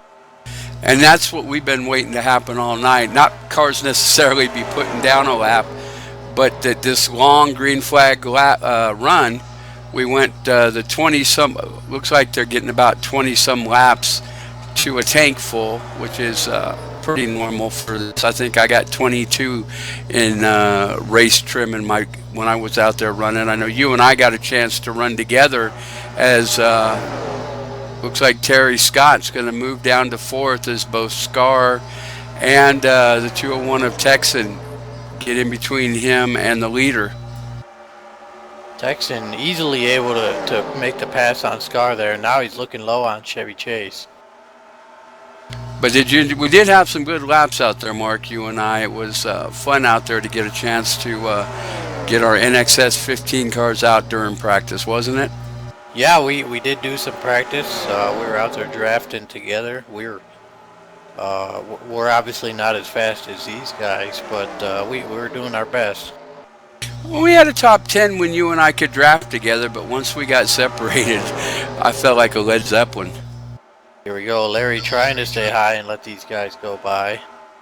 But they're going too wide, and that's going to create some havoc. But Larry Yeager going to try to stay high, and hopefully he doesn't run into the wall. Oh, he does! He's scraping the wall, having even worse than what Manny Diaz. And then when he comes off the wall, he cuts across the track. But looks like there was just enough room that the 4 leaders could scoot off, and the cars in 5th through 7th were able to keep on track without problems. As you can see, the smoke, as obviously somebody must have took another interlude through the front stretch grass. And there goes Texan. He passes Chevy Chase, takes the race lead, and he now looks to sail away. Let's see what happens here. This will be the first time on a long green flag. I mean, obviously they made some small adjustments there, and Scar kind of looking to the inside of Chevy Chase, trying to figure out where he could get around him. And Terry Scott is just kind of sitting back there and stalking the 3 leaders, running well, but just not quite as fast as he was earlier in the race. But Scar's going to try to hang low in the corner. Couldn't quite do it, but Killer goes low, and let's see what that does, if it helps Chevy Chase or not. It doesn't seem to, as the four stay pretty much separated they had the way they had been for the previous 5 laps or so.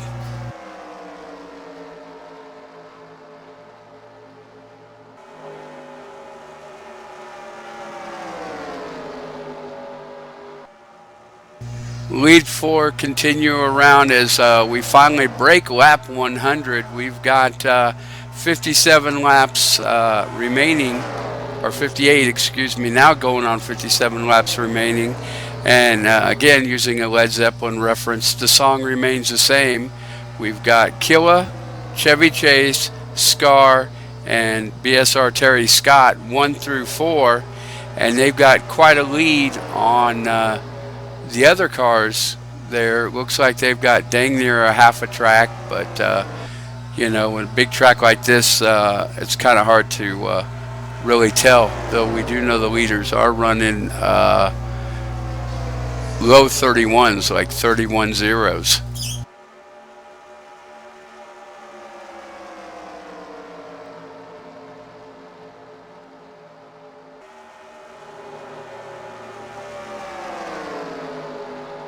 Looks like position 5 through 7 is having a hard time getting around. Well, now they're making their way around Larry Yeager. Looks like obviously Manny had to get past Larry Yeager, and that's holding the second tier, the second draft of cars back a little bit.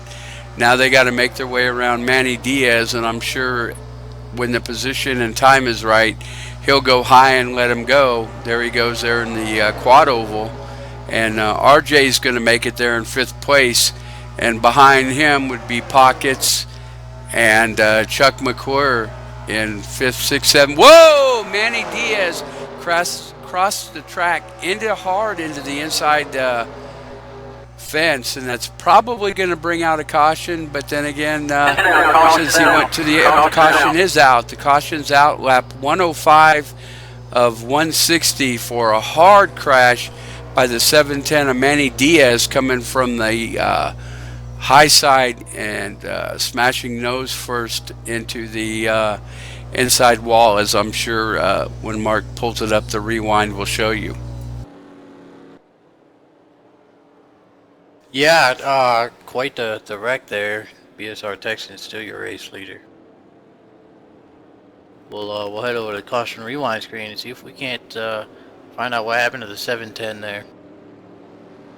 All right, as we wait to see how easily he gets out of the car, and you do it, we'll see what's going to happen here on pit road as BSR Texan is waiting for the pace car, Chevy Chase, Scar, Terry Scott will be the first 4 down, and then followed by after those 4 we have the 2 of RJ, then the 38 of Pockets, the 17 of Chuck McClure, and then behind him Brain Fade, and a name we haven't mentioned probably in the last 50 laps, and that's Axel Foley. Has been able to stay on the lead lap, and so he's going to come down with all the lead lap cars, as everybody's going to go ahead and try to make those little adjustments needed that maybe they weren't able to make under the green flag pit stop. And looking at the replay here, we're watching the 710. He was trying to run that high line, let these guys get by, and clip the wall. That sent him spinning down into the inside wall here, and then unfortunately came back up on the track right in front of Wings, and head-on collision there. Hopefully Manny and Wings are okay after that wreck. First car off pit road's gonna be Chevy Chase, followed by Scar, Texan, and Terry Scott. So the front 4 remain the same. It's just the order's different, and we'll see what happens. Hard to tell how many cars stayed out, but I imagine there'll be some back markers. So this is going to be a little bit longer caution, as obviously this will be our first lucky dog of the night. It's hard to believe we're just now on lap 107 of 160 mark, and we're getting our first lucky dog of the evening. Yeah, well, I don't know. Well, Manny Diaz was the only car lap down, so I don't think we're going to get a lucky dog. So we won't even get a lucky dog 100 and change in because he was the cause of the caution. And as is the rules in these leagues, if you cause the wreck, you are not eligible for the lucky dog, even if you are the only car a lap down. It does look like the 040 of ECT Kyle up there in the front, though. We think he's trying to take a wave around. No, it's showing him, yeah, because Chevy Chase is being shown in first place. So either he'll get a wave around or he may be the actual lucky dog. I'm not 100% sure how they do it because I haven't raced here, honestly, in 8 years. Matter of fact, I made a couple races right before I broke my spine, and then while I recouped, things had changed, and so hadn't gotten a chance to run back over here. And I am, like I said, I'm gonna flip a coin whether I'm gonna go see Hairband, which is a 80s, late 80s, early 90s heavy metal tribute band. So that'll be your Kiss, Motley Crue, Wasp, Dokken, etc. There'll be a cover band that does that. I have heard from my physical therapy lady that it's a pretty good concert. So I'm thinking about going ahead and making the trip. But if not, you're going to see me out here tomorrow night on TV at the first Team Series race. They're strive to 400. They've already put 300 races behind them in that series, and they're going on their next 100. So hopefully we'll be there for enough of them that we'll get to see number 400.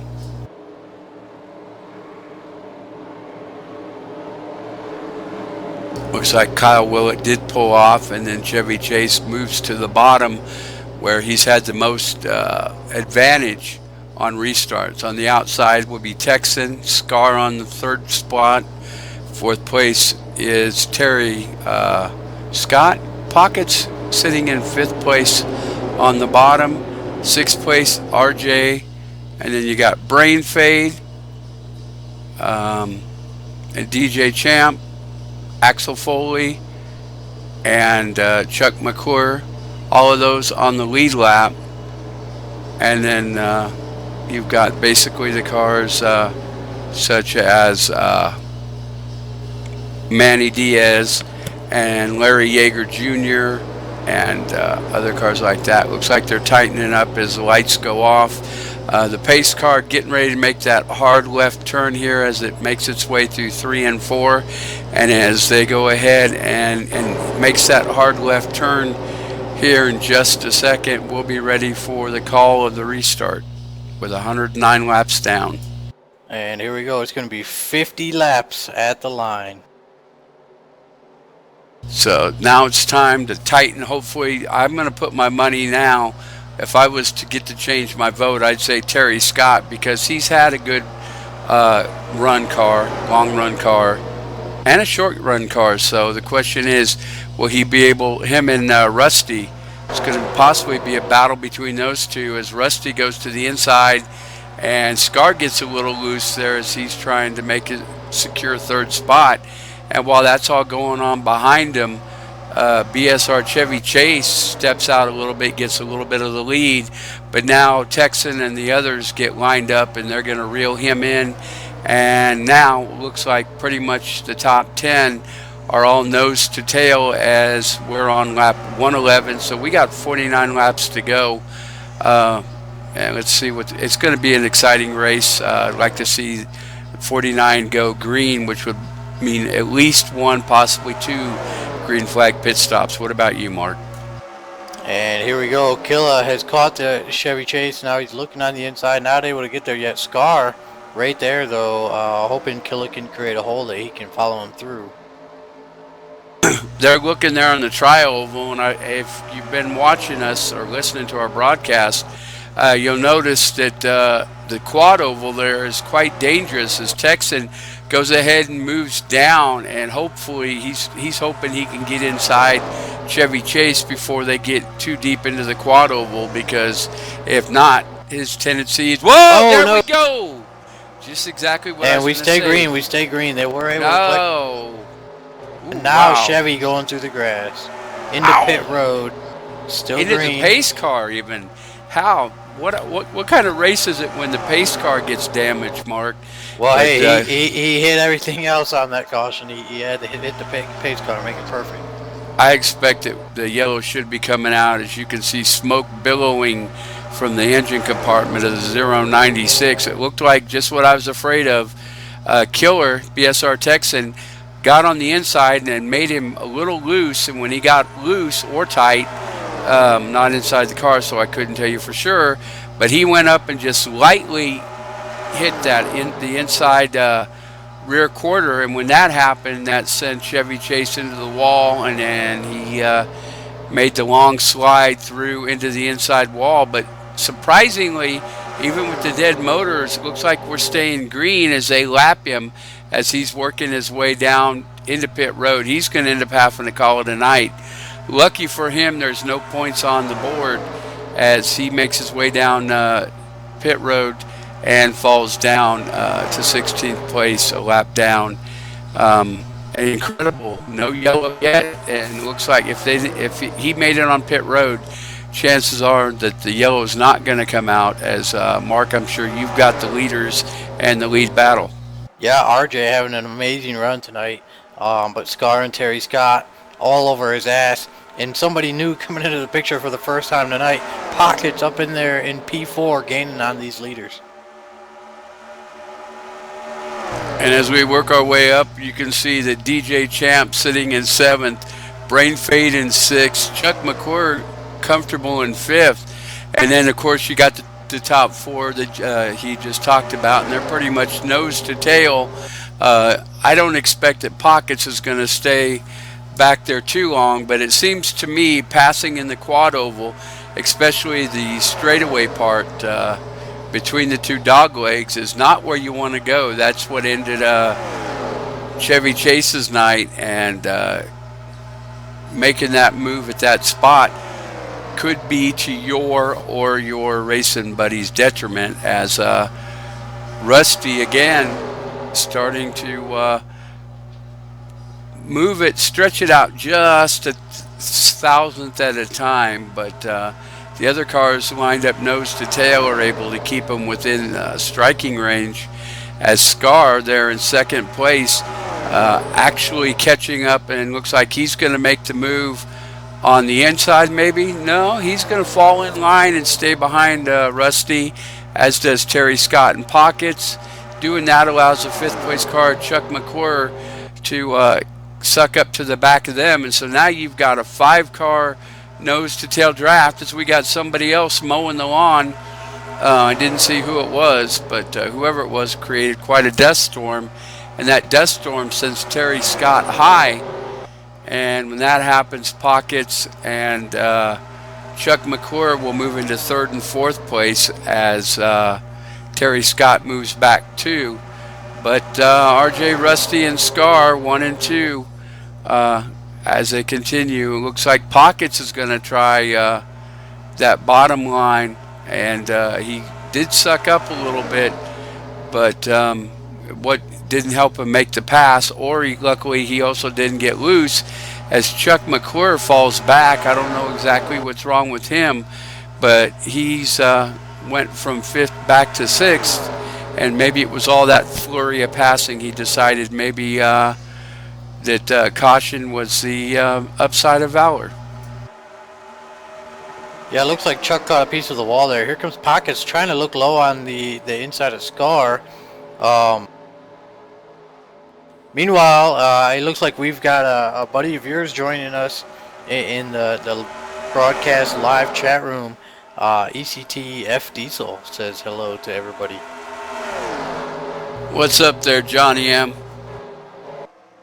He's a good, another good admin there over at ECT, and a guy I'm glad to call one of my friends. But glad to see John's able to jump in. John, if you can hear me, Chuck needs all the help he can get. The wall keeps reaching out to bite him.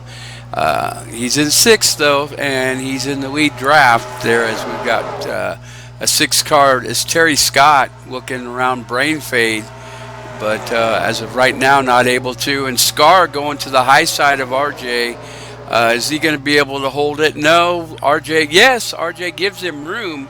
That might have been the mistake as they cross the start finish, but RJ also knows as Pockets goes too wide with Scar that's a place you don't want to be going too wide. As Pockets now moves into second place, Scar back to third, Terry Scott fourth, Chuck McClure moves back into fifth. Maybe John coming in is giving him some encouragement or maybe even some extra spotting from the outside.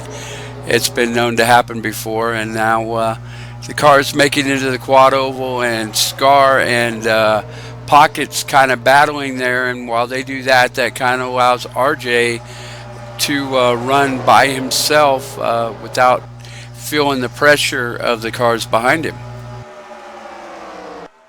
Yeah, Pockets had quite the run there. He was able to get by Scar, not quite able to get by RJ. RJ having a fantastic run tonight. And now here comes Terry Scott, Chuck McClure looking low on the 83. I just hope they make it quick because, well, no, they're past the start finish, so they should be okay. They made it past that point of danger there where the cars have a tendency to slide up, I guess you'd say, for lack of better terms. And when that happens, we've seen bad results. As a matter of fact, as we've seen lastly, Chevy Chase being taken out of the race when him and Texan got together, and it sent him into first the outside wall and then across the grass into the inside wall. Brain fade going around the outside of Scar. Does Scar have a problem, or maybe he had a setup that was better suited for the short run, as the first half of the race was pretty much short runs, but now as the long runs work their way out again, looks like Chuck McClure has moved his way into third place behind Rusty, and the first time he's led under green flag situations would be Pockets and the 38 car, and they're going to work their way through the quad oval as Chuck McClure looks to the inside of Rusty, and they go too deep fighting for the position, and it looks like McClure is able to slide up in front of Rusty and get the position. And as he does that, Terry Scott also makes a move on RJ, and as that he's going to go inside, and it looks like RJ now is going to work his way back into fourth position.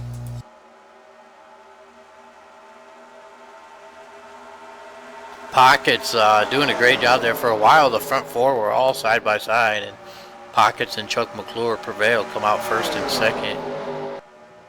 We've got a hell of a 6-car battle here for the lead. 11 cars still on the lead lap, 32 laps to go.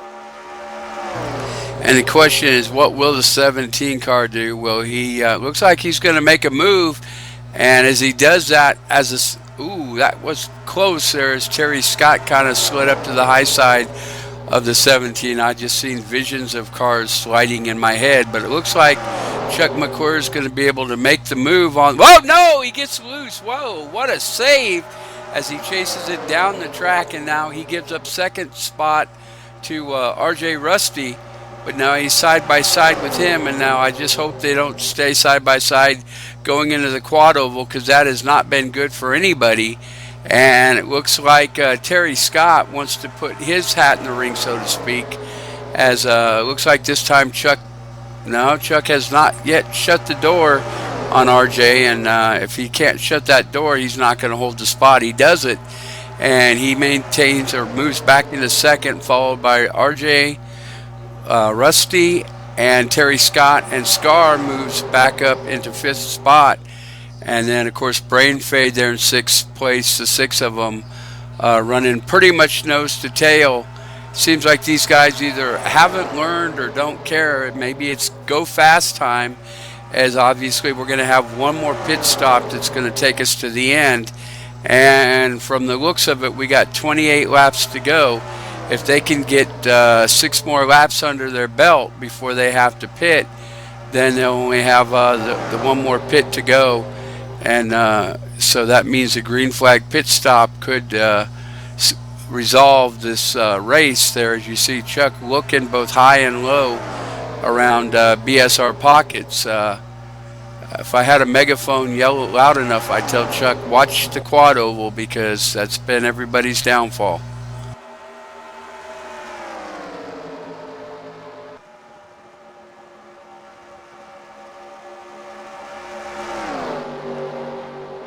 And we see WLS Graphics information up there for all of your web graphics, social media, logos, brochures, flyers, posters, everything NR 2003 related.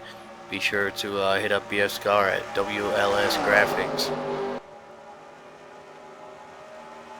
Looks like we got a visitor into the channel here. Mark, looks like BSR Tyler Burgermeister has made his way into our the broadcast booth. Good evening, gentlemen. Well, there he is. Hey, your mentor's out there leading this race with 25 laps to go.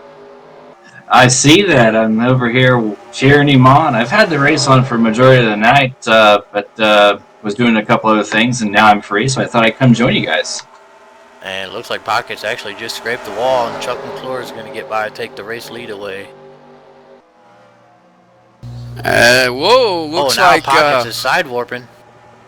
Yeah, that's not good. I don't know if that wall loosens, that hit to the wall loosens something, but he's going to try to make the move on the inside there of the quad oval, and that's been basically the kiss of death. But their nose, their front to tail, side by side now. Looks like BSR guys are going to team up, and two and now maybe three of them are going to get by Chuck McClure. Looked like getting in the lead there and going side by side with Pockets was not exactly what the 17 car wanted to do, as he slots in fourth place behind Terry Scott and in front of Scar, and that will pretty much make it a 5-car breakaway, and that's for the lead here as we expect green flag pit stops to come any minute now. So there we go. That side warp from the 38 car Pockets, that must have been him turning on his cheat mode, and as he motored right back to the race lead. I don't know what it did, but I wouldn't think that would have affected the way that Chuck McClure would have taken the race, because he was ahead, and usually when you warp, you either warp side to side or occasionally back. There's very few times that you warp forward, so we'll see what's going to happen. Maybe Chuck feels a little better sitting back there towards the back of this group pitting, because he's going to be pitting with a bunch of guys that he hasn't pit with very often. And as soon as I say that, he goes to the inside of Terry Scott, but Terry Scott's able to hold on, and Scar was looking to the outside, but wisely tucks in behind the 17, and so no chance for side warp or a tight car taking another one into the wall. And here we go. Green flag pit stops have started. We see Texan, Axel Foley, several cars starting to pit. How long will it be before any of our top 5 lead group head down pit road? It looks like Chuck McClure is going to be the first one, and this time he's going to make it. No wraparound, so to speak, as he works his way down, and with some more back. Looks like Wings and Axel Foley coming down pit road, and here goes Chuck. Let's see, is he going to take 2, 4? Looks like he's going to take definitely 2 as they change the right side tires there on the 17, and he's going to make it a 4-tire stop, so 4 tires and 22 gallons of Sunoco fuel, and there he goes. He's out of his pit stall, and he goes to the far right side, so that way he can get a clean escape of pit road as the first top 5 cars pits, and looks like he's going to come out probably around 10th or 11th position as he crossed the start-finish line there in 9th. And some other cars make it around as he carefully makes his way out and will blend with the rest of the group on the backstretch. Chuck McClure, the first of the front 5 to pit. Let's see what happens with the 4 from BSR. We saw ECT Kyle there taking the low side, letting these guys go by. He is a lap down, and he headed down the pit road. It'll be 18 laps to go at the line.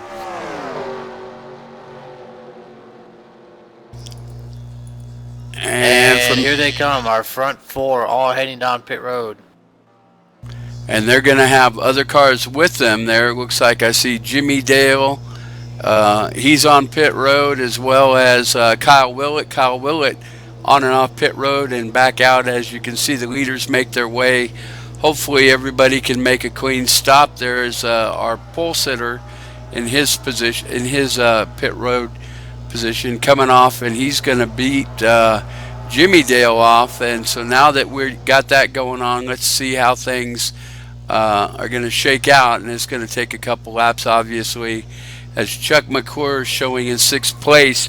And RJ is going to win the race off of pit road. Pocket 2nd, Scar 3rd, Terry Scott 4th. And as they make their way out, let's see where they blend as opposed to Chuck McClure. That's going to be the question, as he did have a fast pit stop, but the four of them came in together, and that might give them a little bit of advantage as they start to blend onto the back stretch. And it looks like Terry Scott is going to have the advantage over Scar. We're going through some back markers here. Larry Yeager just coming out. Looks like Rusty is in 2nd place and Chuck McClure is in 3rd. So I'm trying to find our leader. Rusty is the race leader. Chuck McClure passing him for the race lead now. Okay, I see. So they hadn't quite got things going. It looks like Pocket's going to come out in 3rd place as Chuck McClure, powering along the bottom there, is able to make... Yep. He closes the door there, makes the pass. Like I said, you don't want to be too wide there, but those guys fighting for too wide allows Pockets to suck up to him, and now it's a 3-car draft pretty much for the lead. And now with 16 laps to go, it's just a horse race to the end. I'm sure everybody put a little bit of tape on, and now the question is, will BSR Rusty, RJ Rusty, and Pockets, will they be able to team up on the 17 car, or will the 17 car be able to hold them off as they kind of go high and low?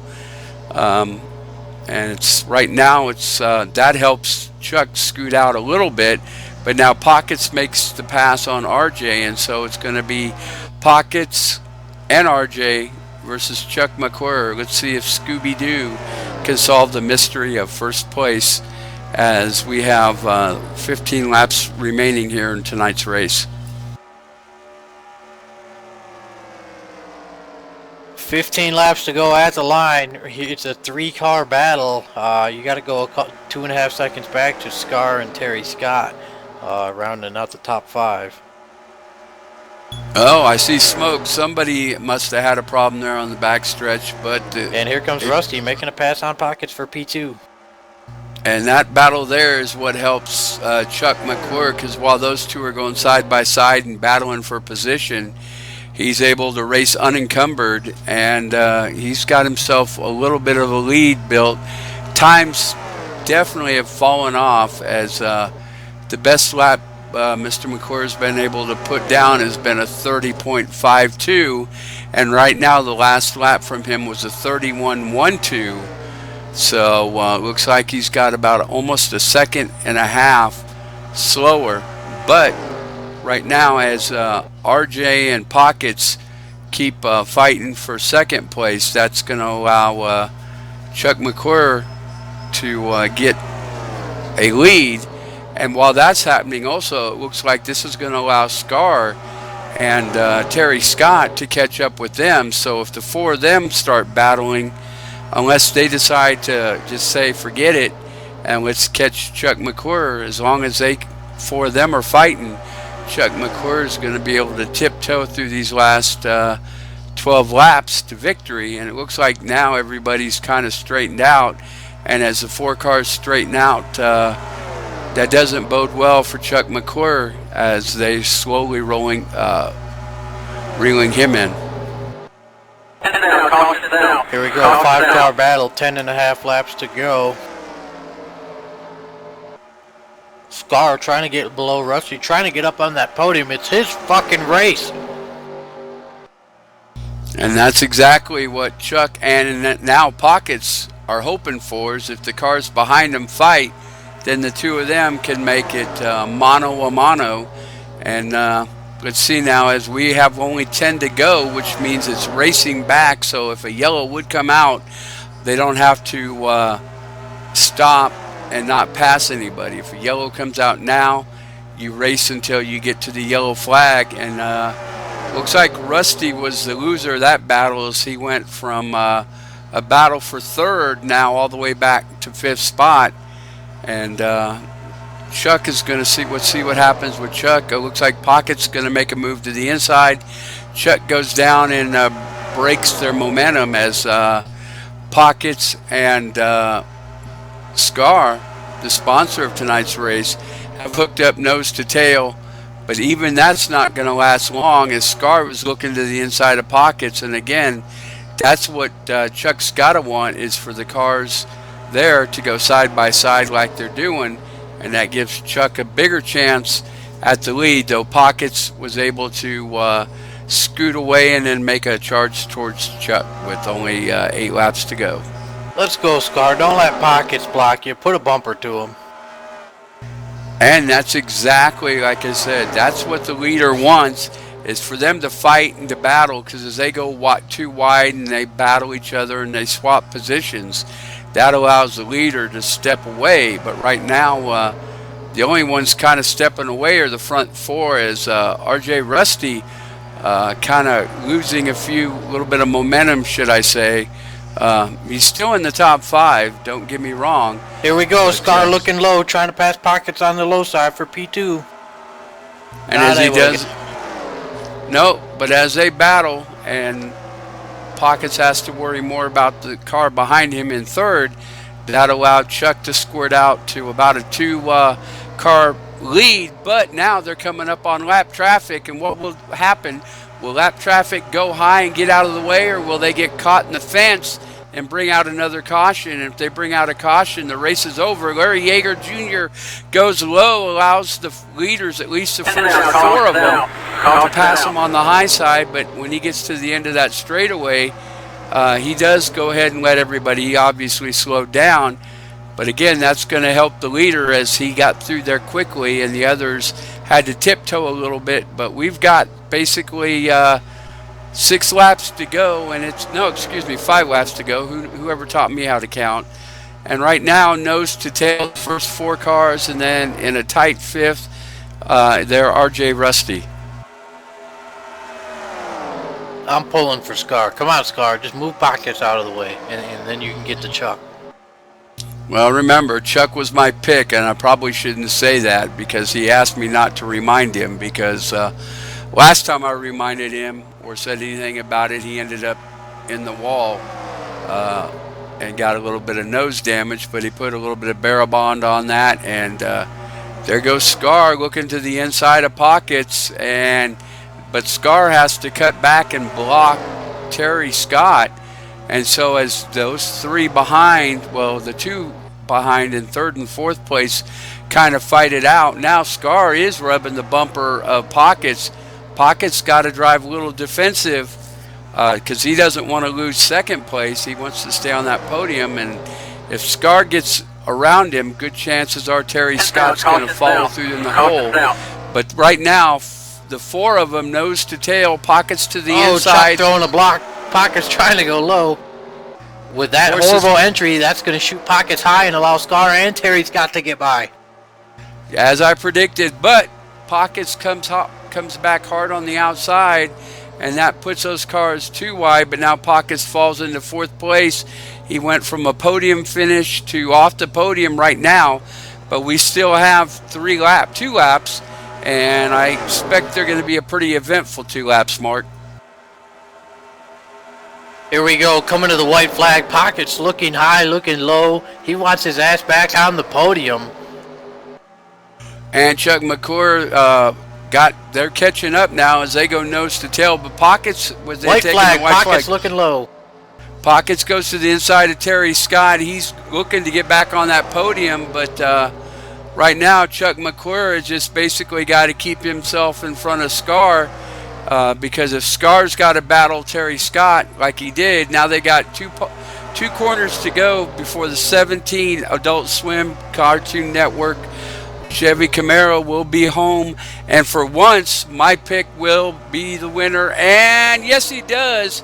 It was a very tight finish there at the end as Scar went to the bottom and made it close, but the winner tonight, Chuck McClure again in the Scooby-Doo car, and BSR Scar second, and it looked like Terry Scott's able to finish third, Pockets fourth as they give Chuck a little congratulatory bump, and RJ Rusty able to maintain fifth place. And as we finish 160 laps here at Charlotte Motor Speedway. Awesome run by the top 5. You could have put a blanket over those top 4. That was that was probably the most exciting finish I've broadcasted ever here at BSR. Well, I'm getting a little sore here as the 17 car decides to burn him down. He's no stranger to the donut, and he looks like he's going to go ahead and burn that set of Goodyear Eagles down as he was able to hold off Scar there on a last lap charge. And I'll tell you what, that was one tight finish there. For a while I thought Chuck was going to be able to skip away, but when it came down to it last lap, they all got single file and they made a run at him.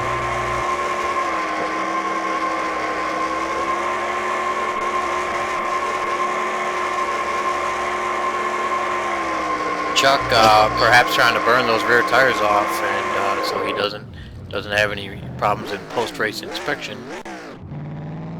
He's cutting through the infield, so heating up them tires and going through the grass. There you go.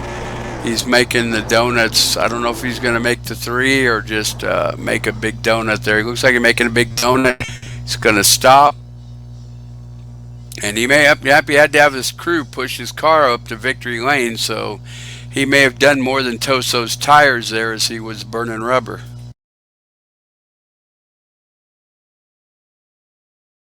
So hell of a race there. Chuck McClure, BSR Scar, BSR Terry Scott, your podium finishers. Now we're gonna have to get those guys down here in the WLS Graphics 200 victory lane at Charlotte.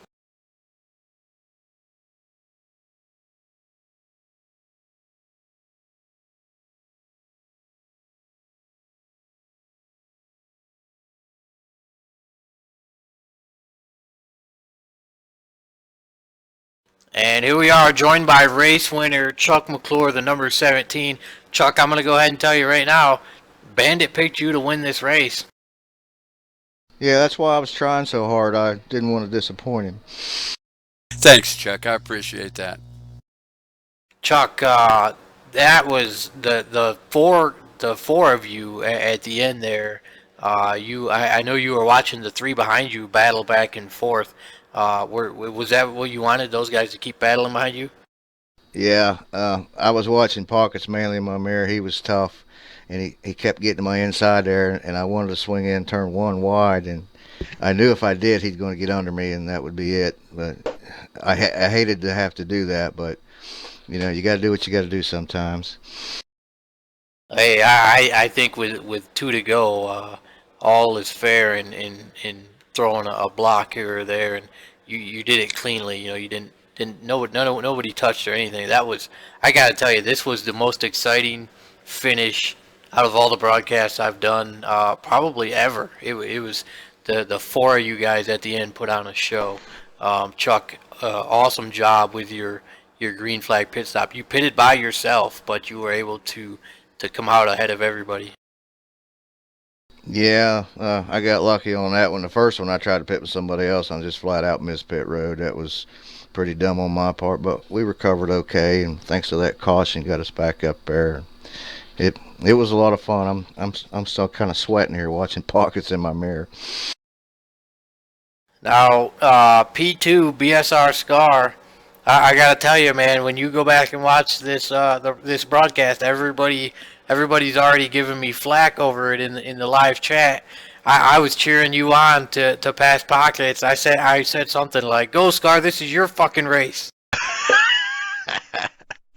Man, I tell you, I wanted it bad, but I just didn't have quite enough for Chuck there at the end. But it was once we got going, man, it was a great race. I mean, a couple of green flag stops and a hell of a finish. Yeah, it was amazing. The battle between you and Pockets, RJ, and Terry Scott, the four of you were just going at it, and it looked like a failed attempt by Pockets to get the race lead gave him a bad corner entry and allowed you and Terry to get by him. Yeah, I thought I heard him say he took 2 tires. I don't know about that, but Now, once you got past Pockets, was there anything you could have done to get past Chuck, or did you need more laps? Or? I don't think so. Racing real hard there, tires were wearing out pretty quick. Chuck's fast all night, so just didn't have quite enough, man. And third place, BSR Terry Scott. Congratulations. Like I said, you guys put on a hell of a show. Yeah, we did okay. That little biff that we had when the 501 pitted, that kind of took some of the speed out of our car, but it was still a great race, still a fun ending. I know it was the first half of the race was rough, but the second half you guys made up for it. A couple of rounds of green flag pit stops and an amazing 10-15 lap run to the green there. I got to tell you, in broadcast sim racing, green flag finishes seem to have become few and far between. But you guys not only finished under green flag, you put on a hell of a show while doing it. Well, we were telling Scar it's not bad to win your own sponsored race. Get up there and win this thing. But like he said, we used up too much tire fighting Pockets to get by the 17, and the 17 was fast. Absolutely. Chuck, yeah, we saw you in some earlier incidents, but you were apparently not too damaged, able to get back up there and win this race. And so we'll go ahead and turn the mic over to race winner Chuck McClure. And any shout outs you want to give, Chuck? First off, I want to tell BSR and WLS Graphics and Scar that I really appreciated putting the race on. It was fun once it got going there. I want to say hi to all my ECT buddies. Sorry some of them didn't get to finish, but hopefully we did them proud. And thanks to you guys for putting this race on, and I'm sure you maybe got a word in edgewise with Robbie up there in the booth, but it's all good. We really appreciate having a place to race. And second place, WLS Graphics 200, WLS owner and operator BSR Scar coming home in second place tonight. Scar, what do you have to say? Oh, I just want to thank everybody for coming. We had a great turnout. Everybody from ECT. Want to thank all the admins at BSR, because they do a lot of work during these races. So I want to thank them. And thank you guys. We appreciate you broadcasting the race. Y'all do a great job. And like Chuck said, I hope you got a word in edgewise with Robbie. And third place finisher BSR Terry Scott. What do you got for us? Same thing as everybody. Really appreciate all the admins, Pockets, and all the hard work they do. Brain giving last back, clearing black flags. WLS Graphics for sponsoring this. Our overall big time sponsors, the Hello Sunshine Hello and DrunkenCowJerky.com. Without them, none of this would be possible. Appreciate y'all at Pony Express too. Yeah, definitely appreciate y'all and the fans. It's all good. And it looks like we apparently lost connection with my co-anchor ECT Bandit tonight, but guest third anchor BSR Burgermeister in the booth right now. It wouldn't be complete without the mentee giving some shit to the mentor. Tyler, what did Pockets do wrong there at the end? I mean, he didn't do a whole lot wrong there, but there towards the end, he got kind of messed up on his one corner entry, and that kind of did him in. I think that's may have been what cost him the race. And fuck Pockets. Tyler, you got any shout outs?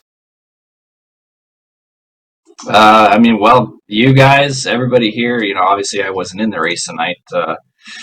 especially to you, Mark, Pony Express. Everything that you guys do for for BSR and ECT, these guys are really, really making you work pretty hard. Thanks. Yeah, thanks, Mark. Thanks for all right. the hard work, buddy. I appreciate it, guys. Pony Express Broadcast Network, on behalf of Bomb Squad Racing, WLS Graphics, Drunken Cow Jerky, ECT, Race LM Servers. Hope you all enjoyed tonight's show. I know I did. Thanks to ECT Bandit for being in the booth with me tonight. Tomorrow night we'll be back here at Bomb Squad Racing, Season 31 opener of the Saturday Night Team Series. Milt Minter Jr. with the call. Same time tomorrow night, 9 Eastern, and we hope to see you tomorrow. Good night, everybody. Good night, Scar. Good night, Burgermeister. Mark. Thank you.